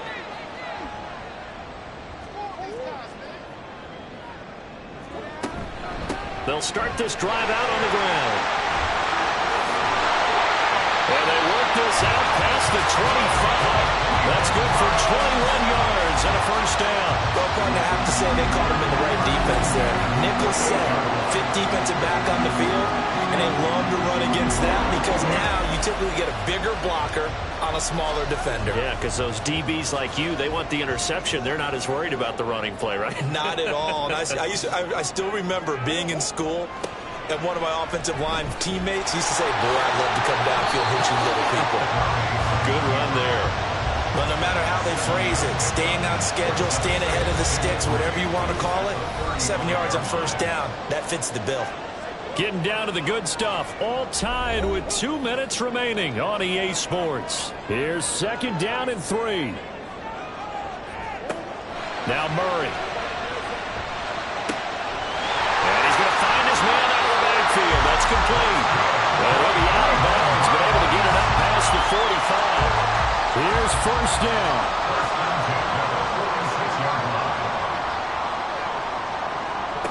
Now Murray. And a throw right sideline is complete. Now he's going to get this down to the 35-yard line. He has been terrific today, hasn't he? Yeah, absolutely. Running flawless 2-minute draw right here. This has been quarterbacking 101 with a flourish. They'll run on first down. Goodrich. And a short gain down to about the 33. Now the Ravens going to use one of their timeouts as they'll talk things over prior to this upcoming 2nd down play. And he'll get down to about the 26-yard line. The Ravens going to use the 2nd of their timeouts as it comes with 1:15 left to go in the 2nd half. And taking it to the 15-yard line before he's brought down. Ravens going to use their 3rd and final timeout. And they'll be disappointed to have to burn one there after giving up the first down. And maybe a measure of revenge there. He's had his way in this one, but this time they get him behind the line. Here's 2nd down. At the 15-yard line. They'll keep it on the ground. Goodrich. And they get to him quickly here as he stopped right around the 13. We can't be totally sure that that was by design, but we do know that a lot of kickers like the ball on the right hash in order to kick the field goal. So the field goal unit is on the field as this is a big spot right here. This to almost certainly win the football game. And this one is right through. And it's celebration time on that sideline as they have taken the lead in the final seconds. So there was a little meat on that ball, a little more than a chip shot considering the circumstances, but he's able to bang it home in what should be the game winner. And the key was getting him into a good position to kick from. I mean, if that's a 52-yarder, you're going to have some anxious moments, but kickers nowadays, you give them anything under 40, and they're automatic. The Baltimore offense at the line, set to get going. Over on the sideline, hoping to hit that reset button between possessions. Last time out, they had to punt it away. This time hoping to finish this thing off in the end zone. Now one final throw here is incomplete, and that is how this one will come to an end. And a fun, close ball game comes to an end. On that last play, Charles, they were on the wrong side of midfield. They needed something near a miracle, and they couldn't get it done. Yeah, the effort, that was good. Very good, in fact. They were just a little too far out to get a decent look at the end zone for that last opportunity. Couldn't get it done, but a nice game overall. So for the Browns, it's a rare peak in a season of valleys as they move to 3-12 now on the year. And they'll get to stay home again next week. Meanwhile, for Baltimore, it's a tough blow to their playoff aspirations as they drop to 9-6. And they'll get a chance to redeem themselves at home next week. That'll do it for us. I'm Brandon Gaudin alongside Charles Davis. Thanks to our entire crew as well. We'll talk to you next time. So long, everybody.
It's Madden NFL 24 on EA Sports, and we'll be watching the Falcons' superstar wide receiver.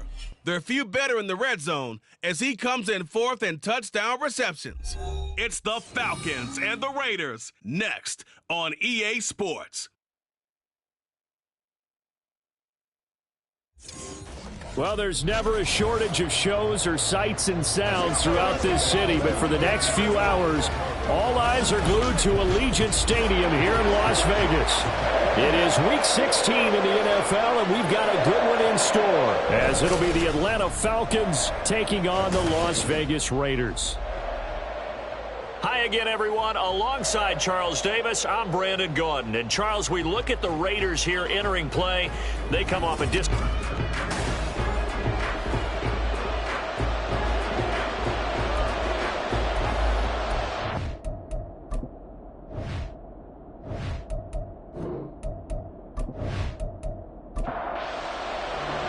And we are underway here in Las Vegas.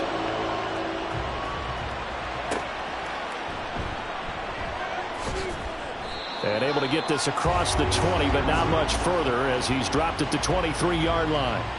So here come the Falcons now to get the football for the first time. And leading him out, their veteran quarterback. You enjoyed watching that game tape, didn't you? Yeah, Last week's game. Good. 4 touchdowns, 1 pick. Now, you were a little upset about the pick. I didn't know if you would play him this week or not if you were the head coach. Hey, they got the win. You got the win, so you're going to give him another chance? I'm going to give him another shot. All right. I think the ratio's trying to eliminate the interception. But he wants to keep that hot streak going, throwing touchdown passes. Ball on the 27. Here's 2nd and 6. Back to throw. Here's Stroud. Got a man, and he hits him in stride. 60 catches for him now on the year. This last one, a first down.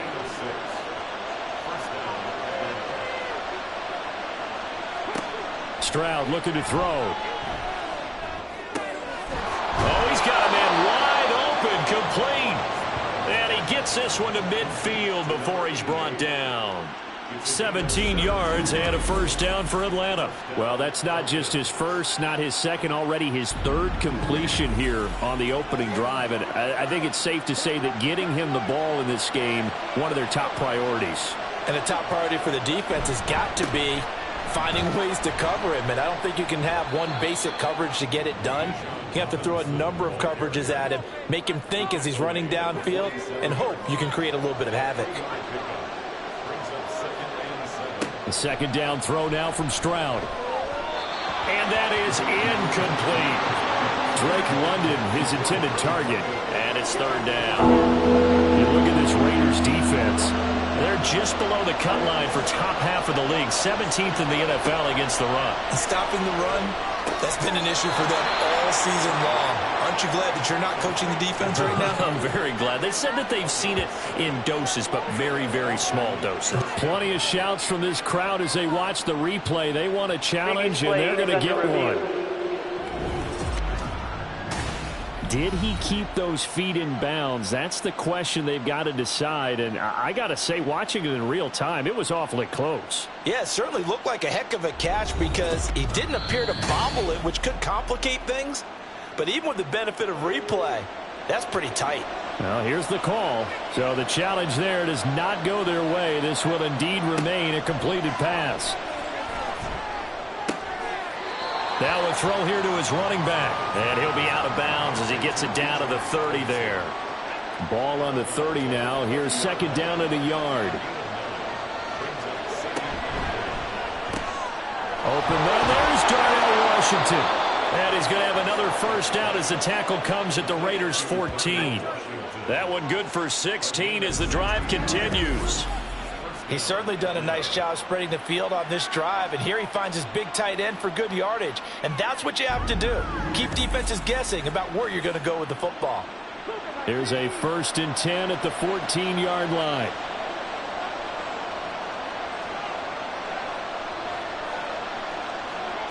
Stroud. And he's got it.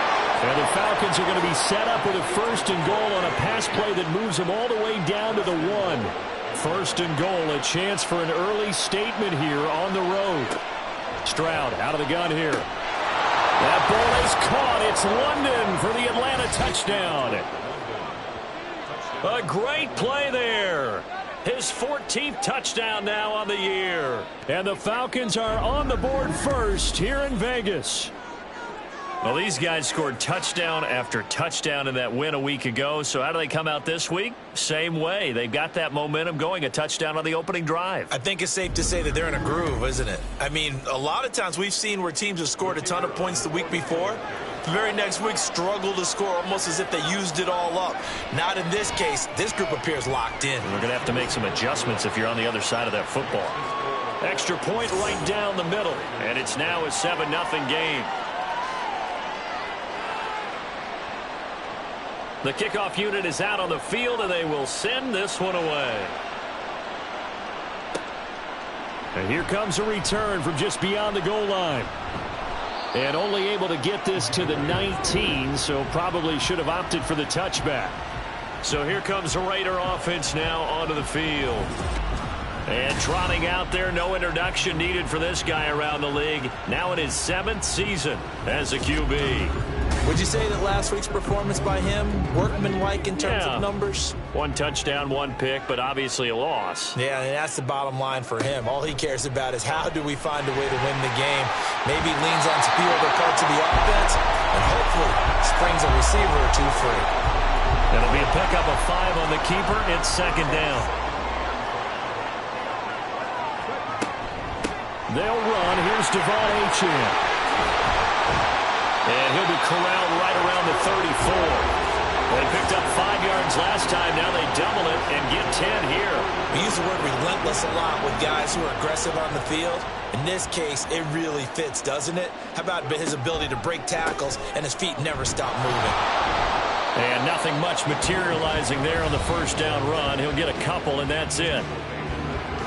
These are his numbers from last week's contest. 23 carries, 87 yards, and a touchdown. Well, we know they've clinched a playoff spot, but there's plenty of football left to play, and I'm a proponent of continuing to do what you've done throughout the season, especially with teams that are heavy run teams, because if you throttle back too early, you lose the rhythm with the run game, not just with the runner, but with the offensive line as well. And he goes out right around the 39. Here is 3rd and 5. Out of the gun, they'll look to throw. Rifles one, and that's going to be intercepted. And the Falcons are in great shape here as they take over at their 46-yard line. Defense.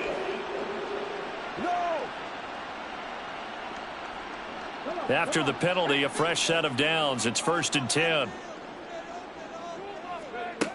Back to throw. Jenkins.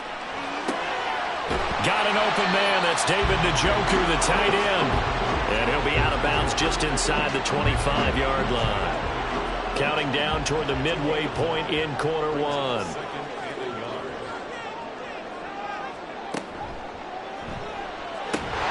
He finds his man. Complete. That's Weaver. Pass interference. Offense.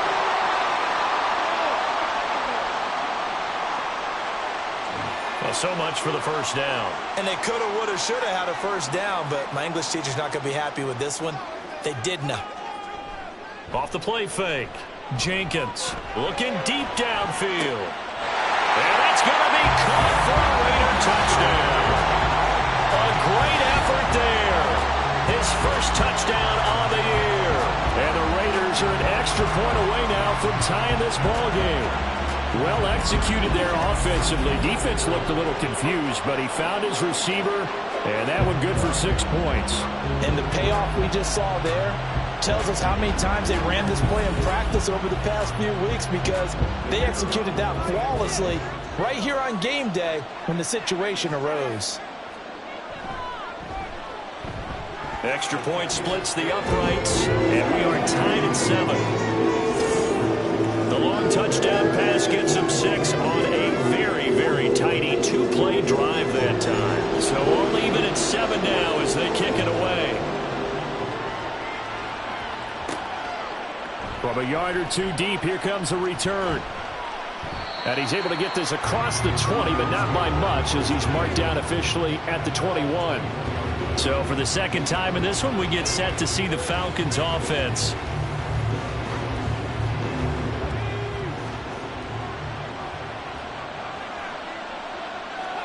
Stroud to the air on 1st and 10. And that'll be off the mark, too far out in front, and it's incomplete. Now whistles, and the Raiders are going to signal for a timeout. They'll have 2 remaining as we step aside here in this first quarter. 2nd and 10, here's Stroud. This pass is caught by London. And they're able to get this one across the 35. He had the touchdown on the opening drive. Now he's got a first down.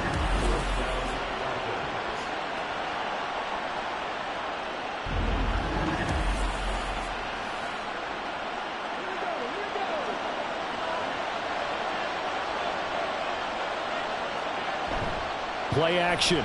Stroud now. Throw left side, taken in by Washington. For Washington, there are the numbers from a week ago. 7 catches, 57 yards, and a touchdown as well. And I get the feeling that he loves this matchup. I mean, the unit he's going against is in the bottom half of the league against the pass.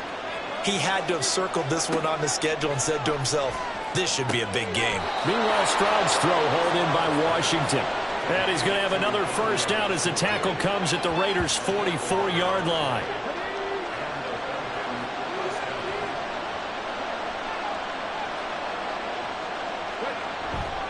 On the counter, this is Robinson.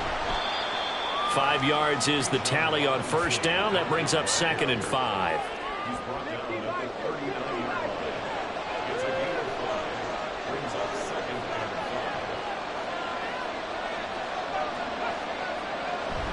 On the bootleg, Stroud. Looking for Murphy, and he finds him complete. And he's going to have another first down as the tackle comes at the Raiders' 18. A gain there of 21 yards. I don't care who you put on him.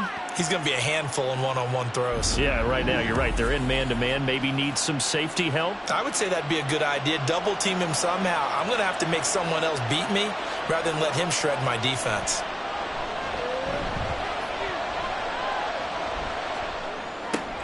He'll get that one to Carter complete. Now it looks like we've got a Raider here, slow to get up. Always unfortunate to see an injury, especially this close to the end of the regular season. We'll step aside. 2nd and 5.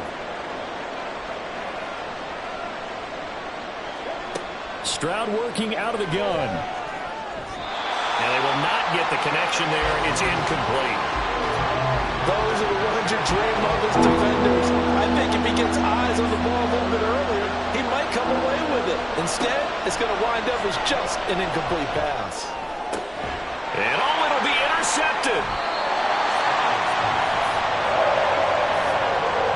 The defense looked geared up to stop the run, but obviously, Charles, they were ready for the pass, too.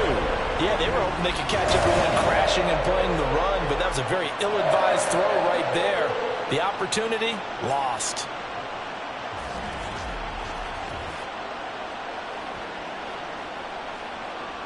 The Raider offense heading out as we take a look at the playoff race in the AFC.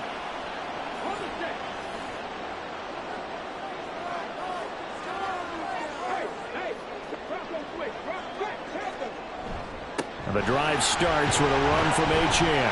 And not a whole lot of room to operate there on the first down run. He gets maybe 3. That's just a pile of bodies there, and that's when you kind of find out who's a tough guy, right?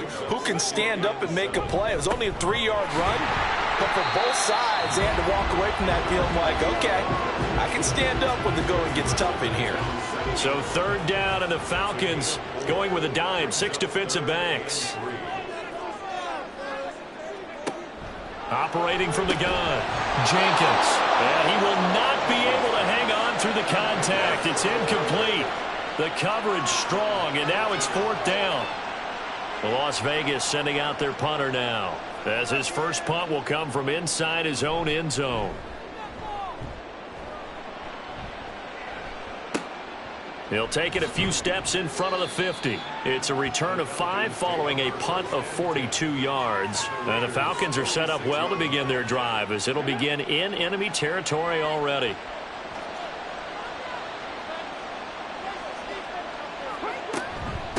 first and 10, it's Robinson.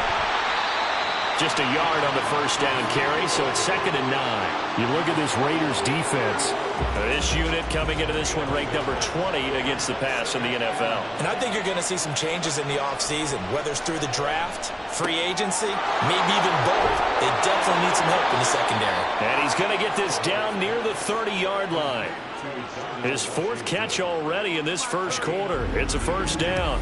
Well, that tight end position, it just seems to continue to evolve every year in the NFL. Yeah, you're getting really terrific athletes. A lot of them maybe were wide receivers at one point. They continue to give you speed, great hands, and big bodies, which make them excellent targets for quarterbacks. Stroud's throw taken in by London. Call it a gain of 6 on the play, and it's 2nd down. The Falcons at 12-2 now on the year, and they coming on a pretty good roll here. Winners of 3 straight. And the offense last week, they certainly have things humming, because if you can run up 40-plus points a game, you certainly take a lot of pressure off of your defense, and you're not going to lose very often. Throwing again on 2nd down, but this time it's incomplete. These two teams all tied after 1. Second quarter now, Falcon football. Now they face a 3rd down and 4 after that incompletion on 2nd down. Again, it's Stroud. And that's going to be incomplete. The contact there enough to jar that ball free, and it brings up 4th down. He did a fine job there of not hitting him before the ball arrived, and I've got to tell you, you can often mistime that play because of the angles of approach. When you're going to get him, sometimes you panic as well and think, I've got to be there right now. Instead, in this case, timed it perfectly and knocked it free. So they're able to end that drive with 3 points in this one-possession ball game. And ideally, you want to end every drive with points. Most quarterbacks would tell you, let's end it with a kick, right? A PAT, that's number 1. Field goal you'll take. Punts, you really don't want to do that. In this case, they'll take the field goal and get prepared for the rest of the game. Devon Achane of the offense ready to go once again. A 1,000-yard campaign in his sights, Charles, but needs a little bit of a kick here down the stretch to reach it. And sometimes at this stage of the season, you're looking for that extra goal, right? That extra motivation to accomplish what you want, not just as a team, but as individuals. He's got to stretch a little bit to get there. That might be what they're talking about during the practice sessions, in their meetings. Hey, we can still get this done. Let's go ahead and feed him the ball. And the offensive line, I'm sure they're well aware of where he stands as well. They are, and I think for them, it would be an even better accomplishment to get there now, because it seems like a little bit of a reach. Being chased out left.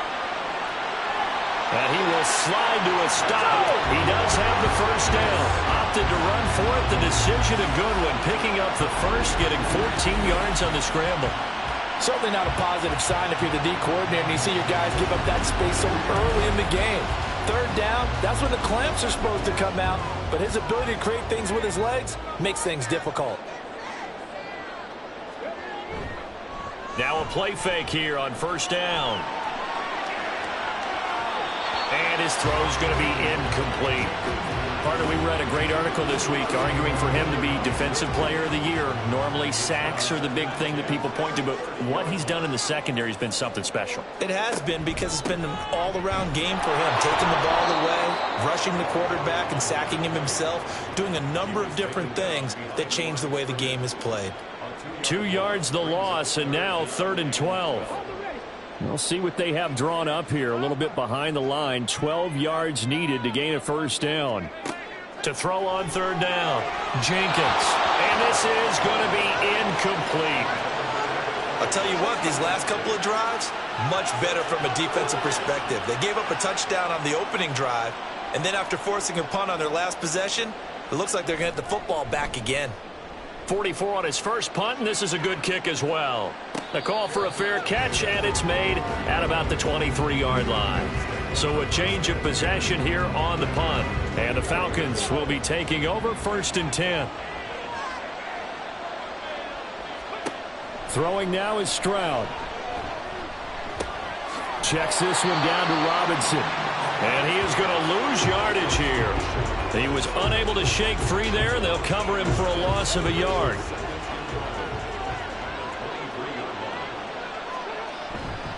Second down and a run by Robinson. And the running lane's non-existent in this first half as they'll stop him behind the line. They'll wind up losing 3. And now it's third down.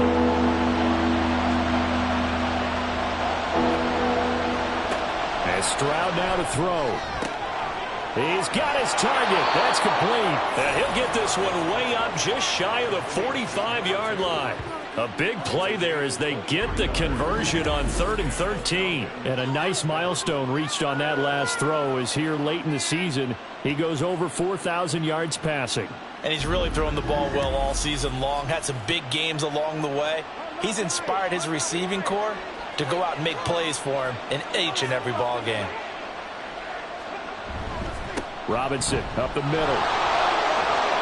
And a pretty athletic run right there as he's going to get this down inside the 40. 17 more yards on that one as they keep the drive rolling. So here's a 1st and 10 now in Raider territory at the 39-yard line. Now Stroud. And he's got his man in stride, complete. This will be stopped about 2 yards shy of the marker. 8-yard gain, 2nd and 2. The ball on the 32. It's 2nd and 2. Straight ahead, it's Robinson. And only able to get 2 here. Stopped at the 30. Now that's a mountain of a man that just made that stop, isn't it? But he's more than that. This guy's nimble and quick. More than a space eater. He just made a great play there. Now throwing on 3rd down there, but he cannot connect. That's a good job there creating the contact to force the incompletion. And now since it's 4th down, that should set up a field goal situation. And a nice sigh of relief defensively to be able to hold them to 3. And this one is right down the middle. And the lead stretches to 6 here. It's 13-7. So they're content to take the 3. Somewhat of a conservative call there, opting not to go for it on 4th and inches. And that's from a team that you and I know is not usually playing it close to the vest. It's a little bit of a surprise that they opted for the 3 instead of going for it. And this will not be returned. It's a touchback, and they'll begin at the 25. The Vegas offense ready for their next possession. The last series for them, a little disappointing, forced to punt. And now they'll try to do better here and come away with some points as they begin this drive. 1st and 10. Throwing on 1st down, but this one winds up to be incomplete. An incomplete pass leads to 2nd and 10 from the 25. Throwing again. Jenkins. Oh, he tries to force it in, and it's intercepted. And the Falcons are going to take over a couple of yards shy of midfield. Well, when you start thinking of guys that are in the mix for Defensive Player of the Year, I think you use him as Exhibit A. Maybe he's not the leading guy right now, but he's at least on the periphery and deserves to be in the discussion. And because of that, he's looking at a game today where in order to make that big move and maybe become the guy, he needs multiple takeaways, multiple big plays, things that get our attention and reverberate for weeks to come. Good starting field position for them here as they come up 1st and 10, just shy of midfield at the 48. And that one drops down, incomplete. Good coverage there, forced the ball free, and it's 2nd down.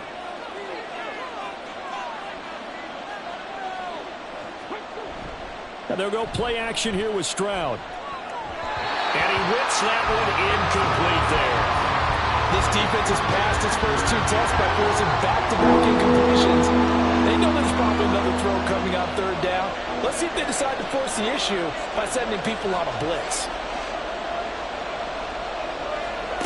Stroud on 3rd down now.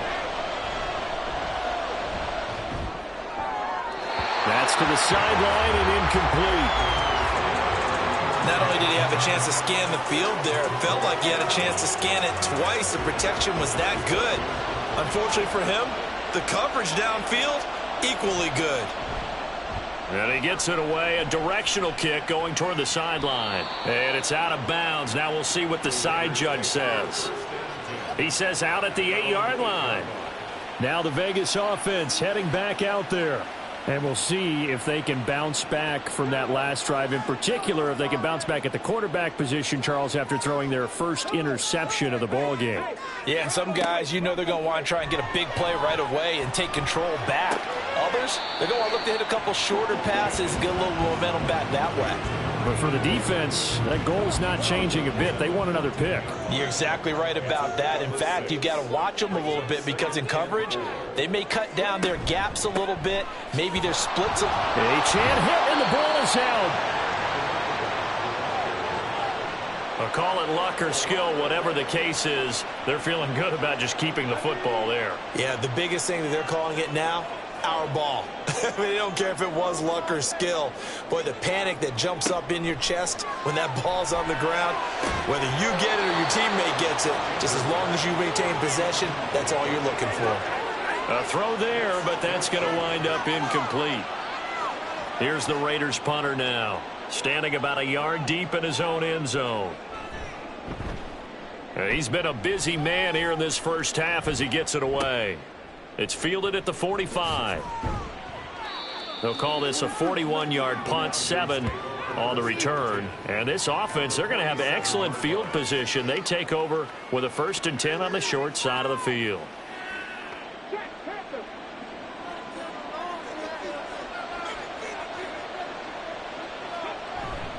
On the give, here's Robinson.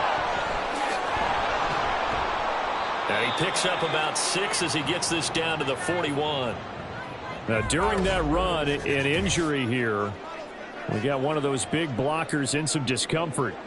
But not what you want to see this late in the season. Medical staff is going to check on him, and we'll step aside for a moment. On 2nd down, another shot for Robinson.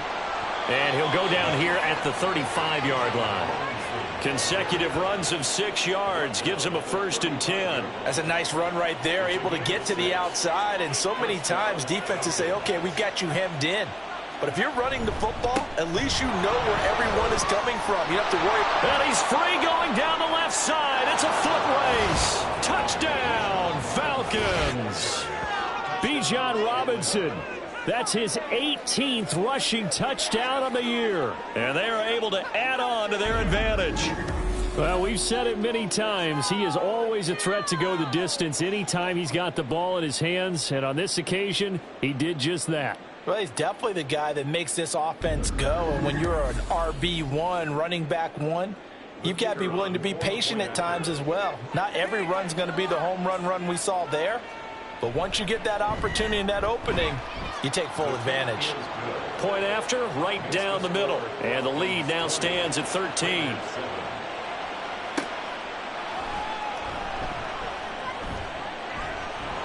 And it's a pretty good return here as he'll get this up to the 29. Here's Las Vegas ready to take the field.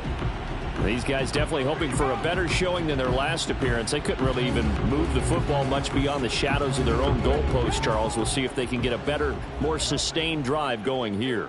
Yeah, and every team that we ever talk to says the exact same thing. When you start a drive from that deep in your own territory, the goal is a minimum of at least 2 first downs, because even if you have to punt then, you change the field position, right? You flip the field a little bit.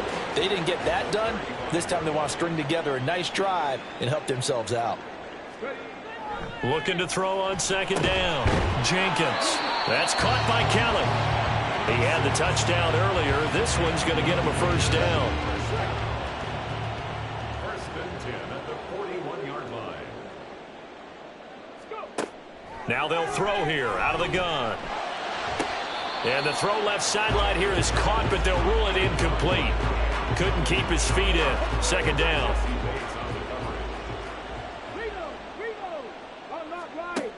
They'll look to throw again.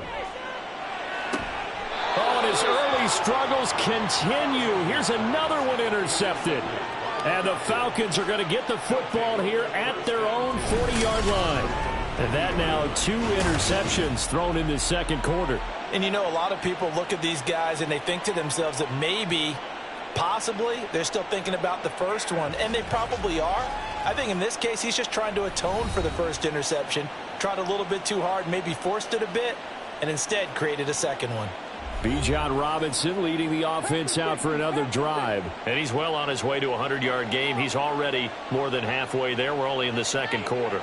And what I've always loved about running backs is they'll tell you, I had no idea how many yards I had. Right. Those guys have an innate sense of where they are in a ball game and how many yards they've accumulated, because you know they're always working towards 100. He's been working well towards 100 here. First and 10, it's Stroud.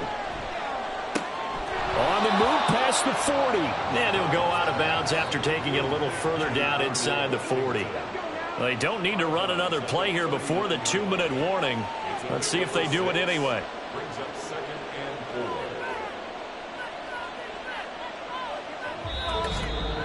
And we've hit the 2-minute mark in this first half of action. Ball on the 39. Here's 2nd and 4.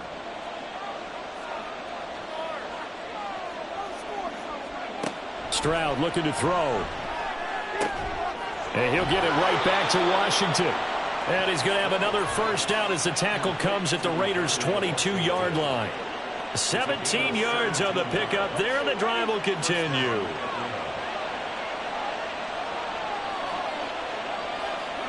Here goes Stroud again. And caught by London. Yeah, he'll work free from one tackle, but that's about all as he's taken down. So give him 5 yards there on the pitch and catch, and it'll be second down. Back to throw. Here's Stroud. And that throw behind his man. He missed him. Incomplete. We always talk about receivers. If the ball hits your hand, you're supposed to haul it in, but it is hard to adjust to a pass thrown a little bit behind you. That one was all the momentum going forward. Couldn't contort his body back to grab it. And now the third down throw incomplete as well. Smart move to throw that one away. You're in field goal range, so you definitely don't want to be loose with the ball. And that's great work by this defense to force a 4th down.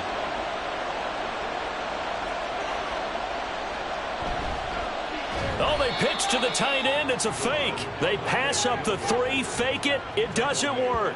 And the Raider D, they get the football back. Well, I like the chutzpah there, right? They decided to go ahead and fake it and try and pick up a first down. But how about how they executed defensively and smothered that one? I know back from my time frame, everyone has responsibilities, even rushing on a field goal attempt. You've got the tight end. You've got the wing back. You might have the guy out of the backfield. Boy, they executed that well. Yeah. Really stuck to what they needed to do. It wasn't just 11 guys trying to block it. They were ready. They got it done. Nowhere to go here. He lost the football. And this is going to be brought back. It's a scoop and score for the Falcon TD. So the big fella gets on the scoreboard with a return for a touchdown. Good thing he didn't have to go too far, though. You know the trainers were very happy about that. Imagine having to go get him in the end zone, escort him to the bench, and give him the oxygen. They were loving the fact that he got in without having to run very far.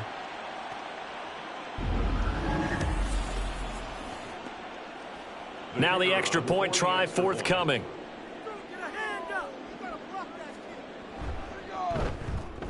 And that one pushes the lead up to an even 20.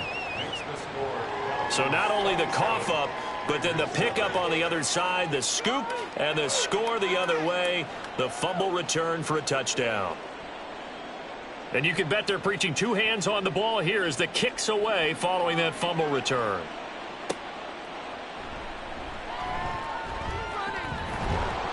And out a little across the 25 to the 27. The Raider offense going to head out now late in this first half.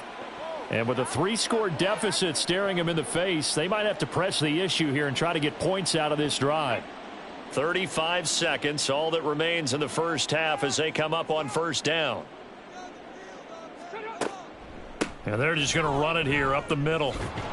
And defensively, they're just looking to keep him contained as they're able to get him down. Now the Raiders going to go ahead and use the second of their timeouts. This short pass into the hands of Njoku. Now the Raiders going to burn their 3rd and final timeout as they'll stop the clock with 26 seconds to go until halftime. This one thrown underneath to Achane. And unless this is a quick incompletion, this is likely the last play here of this first half. A final shot before break.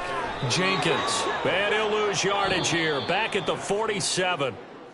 So we have reached halftime now with the visiting Falcons out on top. As we send you to Orlando to check in with Jonathan Coachman at our EA Sports Halftime Report. Coach? Okay, Brandon, thank you very much. Some critical games going on as teams fight for those final playoff berths. Let's get you around the NFL here in a busy Week 16. We'll begin up at U.S. Bank Stadium in Minneapolis, where it was the visiting Panthers who were able to come in and get one on the road. The Panthers could never get the ship going in the right direction this year, but they do get the win there and up their mark to 6-9. From there, we'll make the trip down to Indianapolis to check on the Colts at home at Lucas Oil Stadium. And they were losers in that one as they fall to the visiting Tennessee Titans. 28-14 was your final score. Finally, let's get to the desert to check on the Cardinals at home in Glendale. As you can see, the score there in the second quarter. The Cards trying to finish that one off and claim victory. It was the former Longhorn Bijan Robinson who was tough to stop in that first half. He had a touchdown run that helped get his guys this halftime lead. This was an extremely one-sided first half. One team showed up ready to go. The other's been in a daze thus far, but there's still plenty of time left for this one to tighten up significantly. All right, Coach, thanks very much. Fine work as always as we welcome you back for quarter number 3. This taken in at the goal line. And he brings us out past the 20 to the 24. Out comes the Raiders offense. They'll go on offense first to start quarter number 3. And you have to think, Charles, down 3 scores already. They need to play an almost perfect second half to have a solid chance. And that absolutely starts with finding some way to put together a touchdown drive here. They need to be smart, fast, efficient, get the ball into the end zone, and do it again multiple times in order to have a chance to win this game. To throw on second down, Jenkins. This is the tight end, Njoku. And he takes us up to the 40-yard line before being corralled.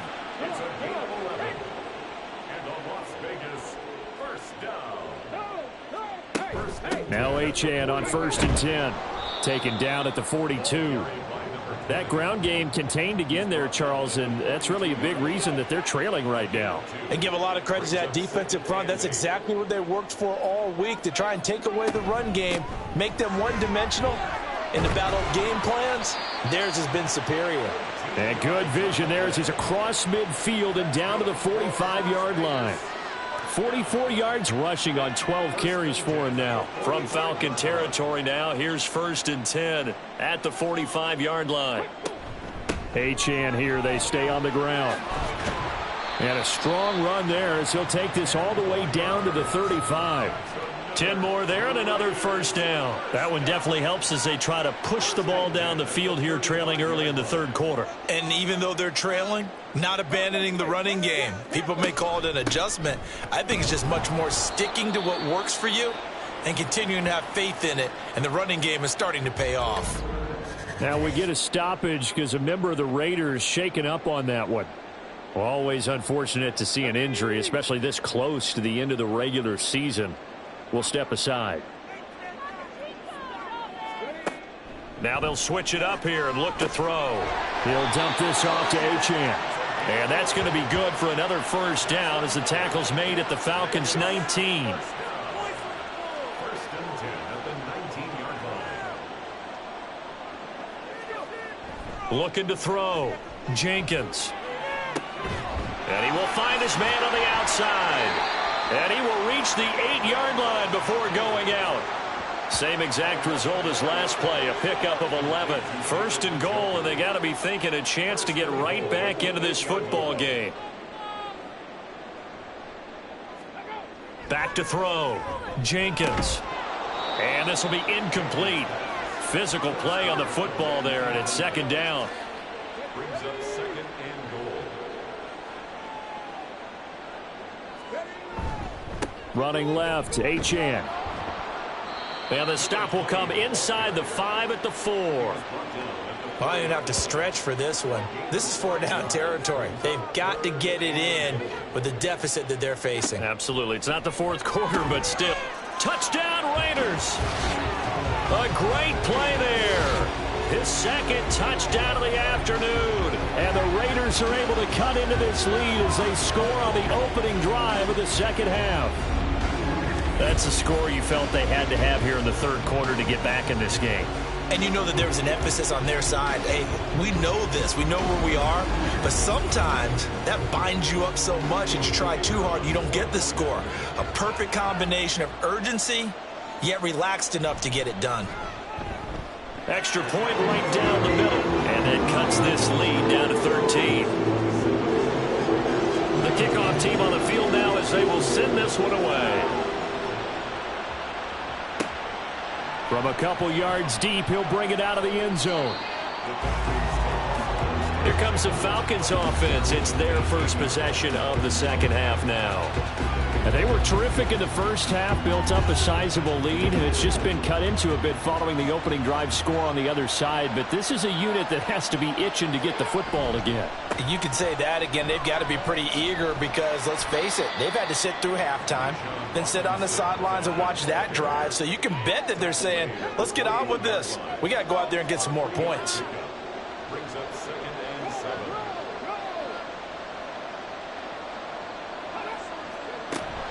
And they'll go with a ground attack here.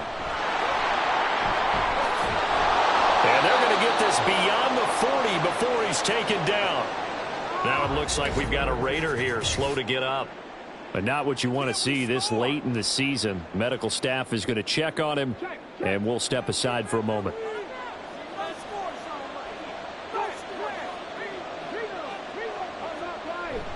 Stroud sets up the play action. He's going to get this one out to his fullback. So no gain on the play, and that'll make it second down. Well, that was a simple throw and catch, but even with that completion, 0 yards gained, so they're behind schedule on down and distance. I think they were hoping to get it to him. He could make a man or two miss, but that window closed quickly. And this will be taken across midfield and into Raider territory. 84 yards for him on the ground now as he has been terrific here this afternoon. The tight end in motion right. Robinson will try to pick it up. And he is tackled inside the 40, not quite to the 35. It's a gain of 13 and a first down for Atlanta. We don't talk about it very often, but sometimes there's a dip in intensity when you start the second half, which can manifest itself in some sloppy tackling. And how about right there? He ran right through that weak tackle attempt. Line of scrimmage, the 37 on 1st and 10. Robinson with another carry. And tough sledding. He'll get maybe a yard. Stop short of the 35. Oh, there's plenty of traffic waiting for him up the middle. But give him credit, he tried barreling through anyway. They're fortunate to get a yard out of that one. Now to change things up. Stroud will throw it. Got a man. It's London. And they'll get 8 out of this before being stopped at the 28. One thing you're hoping for when you run drag routes, you're able to hit a receiver in stride, and he can pick up a lot of yardage after the catch. But in this situation, the defense was effective, able to stop him before he could get a good head of steam going. And he is going to have a Falcons first down as they're able to get the third down conversion. A lot to praise on this drive, obviously. I know you're seeing what I'm seeing. Those guys up front, they're getting it done. Doesn't matter what play is called. They are handling their business at the line of scrimmage and dominating right now on this drive. Now a throw to the end zone on first down, but it winds up incomplete. Yes, sir. How about an attaboy there on first down? Got his hand in and knocked it away. Hand off now to Robinson. And he is into the end zone for a Falcon touchdown. Bijan Robinson, his 21st touchdown of the season, as his guys have opened up a very comfortable lead. You get in a second and long situation down here in the red zone, I'd say most defensive coaches would think pass, let's bring some pressure. So this is kind of a tendency breaker here to hit him with something on the ground, and he'll take it all the way into the end zone. Now Arthur Smith going to tell the offense to stay put. We're going for 2. They'll let Robinson try and run. And he got it on the touchdown run, but he won't get in here. He'll be stopped short, and they'll come up empty on the try for 2. Defensively, certainly not fooled there. Play started at the 2, and he was tackled at the 2. That has to feel good for them. Not happy about having given up the touchdown, but stopping the 2-point conversion gives them a little bit of a lift as they head to the bench.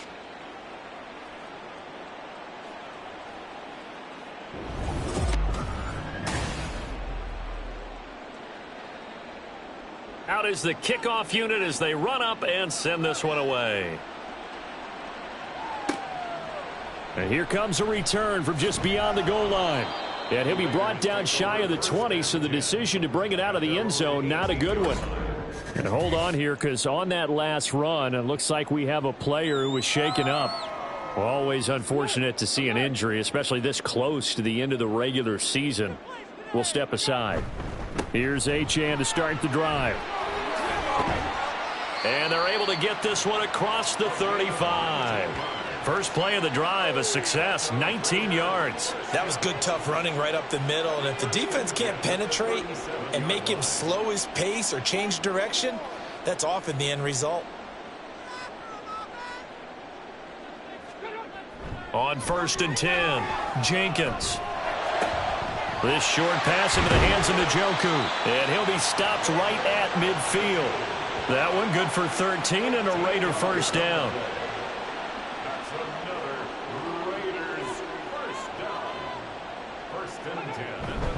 A run straight ahead with Achane. And good penetration here. He'll get this down only to about the 49-yard line. So from just across the midfield stripe, here's 2nd and 9. Off play action. Jenkins. He'll take a shot for the end zone. And this is caught. Touchdown, Raiders. A big play there. His 3rd touchdown of the season, all coming in this game. And the Raiders are able to make some inroads here to that deficit. Well, yes, that's his 3rd touchdown catch, which is very impressive, but on the scoreboard, they're still struggling. So safe to say that without him, my goodness, yikes, they are in major league trouble. He's doing his best to try and keep them in the game. Extra point splits the uprights, and they're able to cut this deficit down to 12.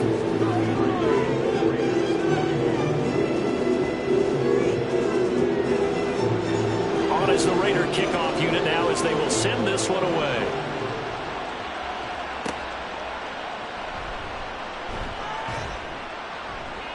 And he will make it to the 20-yard line and no further. Bijan Robinson and the Falcons back onto the field. So a 6-carry drive the last go-around, touchdown on the end of it. We'll see if they can duplicate that here. I think that they would like to. I know every runner that we've ever met would love to carry the ball more and more and more. In fact, we keep a ball in the booth just for demonstration purposes. You're holding it right now. Yeah, I'm going to give it to you. Is it heavy? Is it that heavy? No, it's pretty light. It's pretty light, right? So keep giving it to him and let him do his work. It's not going to slow him down. If it's light for me, it's definitely light for him. Here's Stroud. That's out wide here for Robinson. And he'll get to the 29-yard line, brought down there. They get 11 back on that one. It leads to 3rd down. 3rd and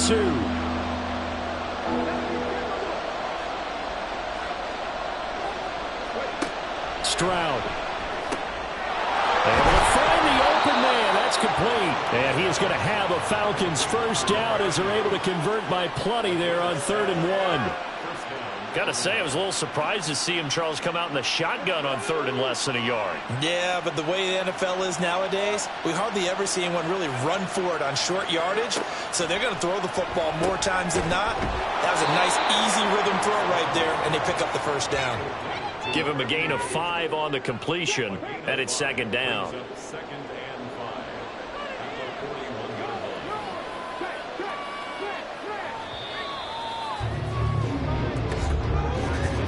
And as they come to the line, they will not be able to get off another play as time has run out on this 3rd quarter.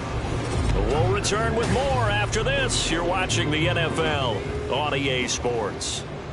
Here's a 2nd and 5. Back now in Las Vegas. Welcome back, everybody. It's the Falcons. They've got the football. They've got the lead as we get set to start the 4th. That incompletion certainly makes this upcoming 3rd down a little bit more crucial. They need to find the right play to convert here and maybe start to tamp down a little bit of the momentum the other side. And intercepted. Maybe the turning point they need. And to the 40-yard line, that's where the return stops.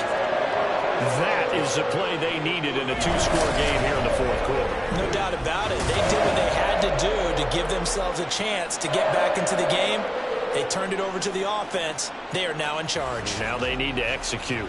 Las Vegas' offense back out there ready to go. The interception was a great starting point, but now they need points pretty quickly, down 2 scores. Achane on the counter. And boy, this defense again really making things tough on him as they stop him for no gain. 2nd and 10.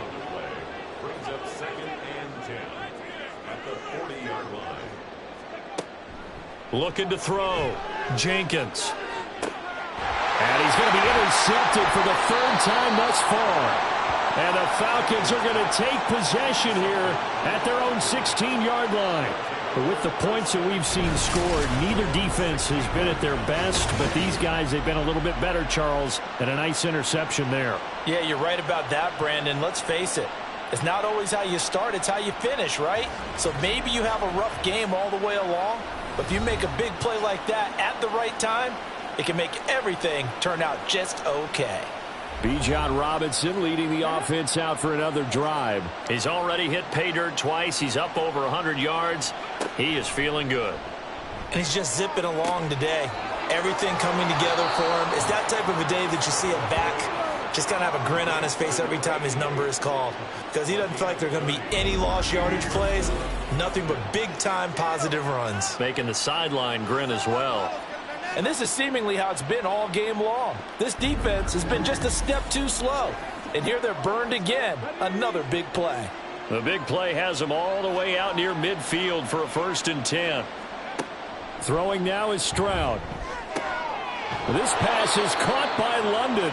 And he's going to get this down to the 35-yard line. It's another 1st down as this time they get an even 20.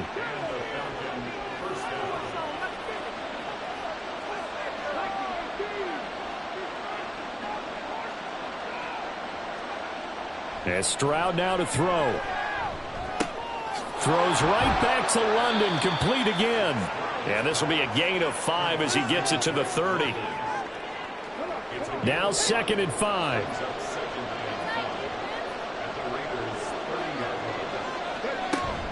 Hand off to Robinson out of the shotgun.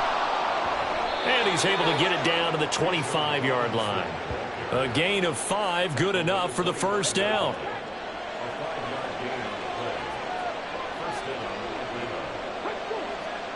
Stroud working out of the gun.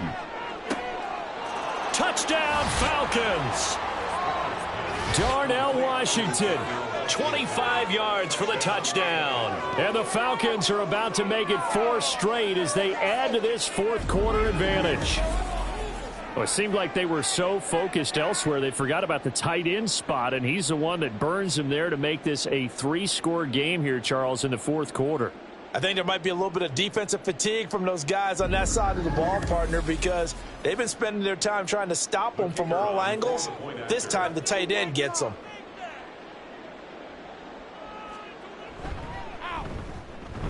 Point after, right down the middle. And that will make this a 19-point game. Set now to kick this one away, and off it goes. No run back here, down to a knee, and this drive will start at the 25. The Raiders offense ready to go. Well, I think that the folks here had hoped that maybe this home atmosphere would carry their guys to a surprise victory, but it does not appear that that's going to be the case. There's too much to handle on the other side in this one. And he's taken down, but able to slip across the 35. A gain of 11 to kick off the drive, and it's a quick 1st down. 1st and 10 at the 36-yard line. Back to throw. Jenkins. Over the middle, it's complete. That'll go for a gain of 7, and it'll be second down. Brings up 2nd and 3 at the 43-yard line.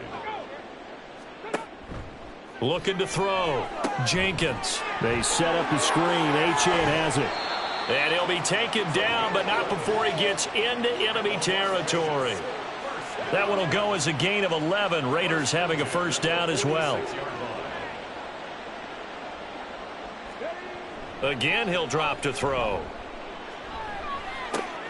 Wide open receiver complete.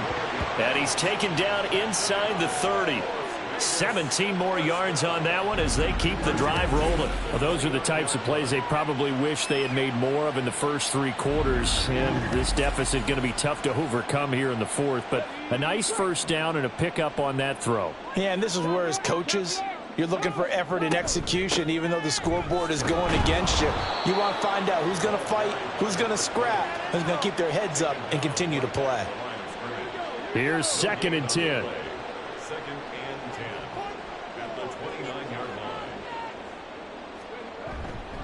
Again, it's Achane. Stays on his feet. And pretty good running as he'll be close to a first down at the Falcons' 20-yard line. This will be play number 7 on the drive. 3rd and a yard. They'll run for it with Achane. He's not going to get there. That won't even be close. It was blown up in the backfield. A loss of a yard, and it brings up 4th. That was well played there defensively. 2 tight ends in the formation, which essentially gave them 7 blockers up front. Hard to imagine with all that size and beef that they could let a tackler through, but that's exactly what happened. A loss resulted. Got to try it here. He's back to throw. And it's incomplete. They cannot convert, and they turn it over. The Raiders try it on 4th down, but to no avail. And the Falcons defense stands tall. They'll get the football back. Well, that's another mistake there on the drop pass on 4th, and we've seen them do things like this all game. It's not hard to figure out why they're down by that deficit. They haven't made plays that are going to keep them in the game or win the game all game long. That's another example right there. It all boils down at the end of it to execution. Either you make the play or you don't. And he is brought down at the 22 after a gain of 2, and it brings up second down. It's 2nd and 8. On 2nd down, another shot for Robinson. They're going to snuff this play out behind the line. We have not seen that much today. The tally there, -2 yards, brings up 3rd down. On this day, the ground has been his, but at least on that individual play, we just saw the defense finally with a win. Yeah, they finally got one, and that's a win for them, but all game long, he's seen the holes, and they've been huge for him. Kind of like a baseball hitter in the zone. The ball seems bigger, and he's just whacking it. These guys, they've got it going today. 140 yards rushing for him now with a couple of touchdown runs to boot. So they'll come up 1st and 10 now from the 33. They'll run it now with Robinson. And he'll be taken down right around the 34 after a pickup of only a yard. 2nd and 9. Brings up 2nd and 9.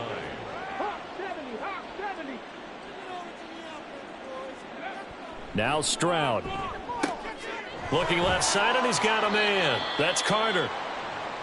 And now we'll get a stoppage here. There appears to be an injured Falcon on the field. But not what you want to see this late in the season. Medical staff is going to check on him, and we'll step aside for a moment. They'll come to the line, needing only 2 yards to gain the first here. Stroud now on 3rd and 2.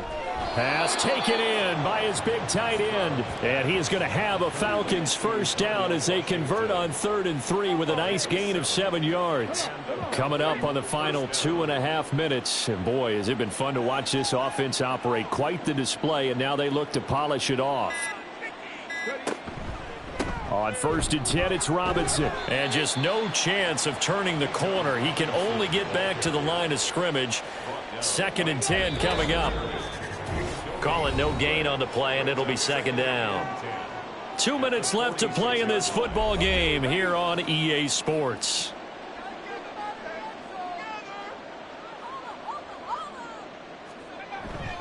On second down, another shot for Robinson. And some room to maneuver. And he's going to get this all the way down inside the 35.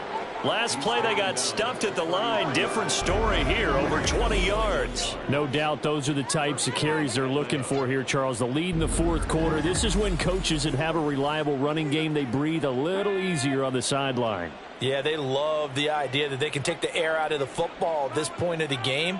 That means they're really counting on that offensive line, counting on the runners, taking care of the football.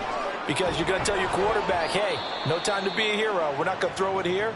Just eat up that clock. And if you have the ball, they can't score. And hold on here, because on that last run, it looks like we have a player who was shaken up. Always unfortunate to see an injury, especially this close to the end of the regular season. We'll step aside. Robinson up the middle. And they'll work this down to the 15 for a pickup of 4. I like it. I like the call. Still an opportunity to run the football and chew up a little more time off the clock.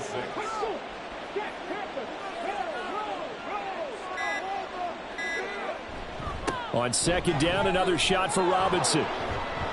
And he'll take it into the end zone. Touchdown, Atlanta. Bijan Robinson. A 15-yard touchdown run. And the Falcons are on their way to a 13th win on the year as they add on to their lead. So another rushing touchdown for him this year. Boy, he's found the end zone quite a bit so far. Charles, that now an even 20 scores on the season. And you know how often we use the term, probably I overuse the term, imposing their will? Well, these defenses have become really powerless to stop him. That's what we've seen from him and his team this year. You know he's getting the ball down here in the red zone, but he's just got that strength of will himself, and he's used it to great effect. And all deep in his own territory, he coughs up the football. Oh, one of the linebackers has got it. So a teammate picking him up there, that was nearly disaster.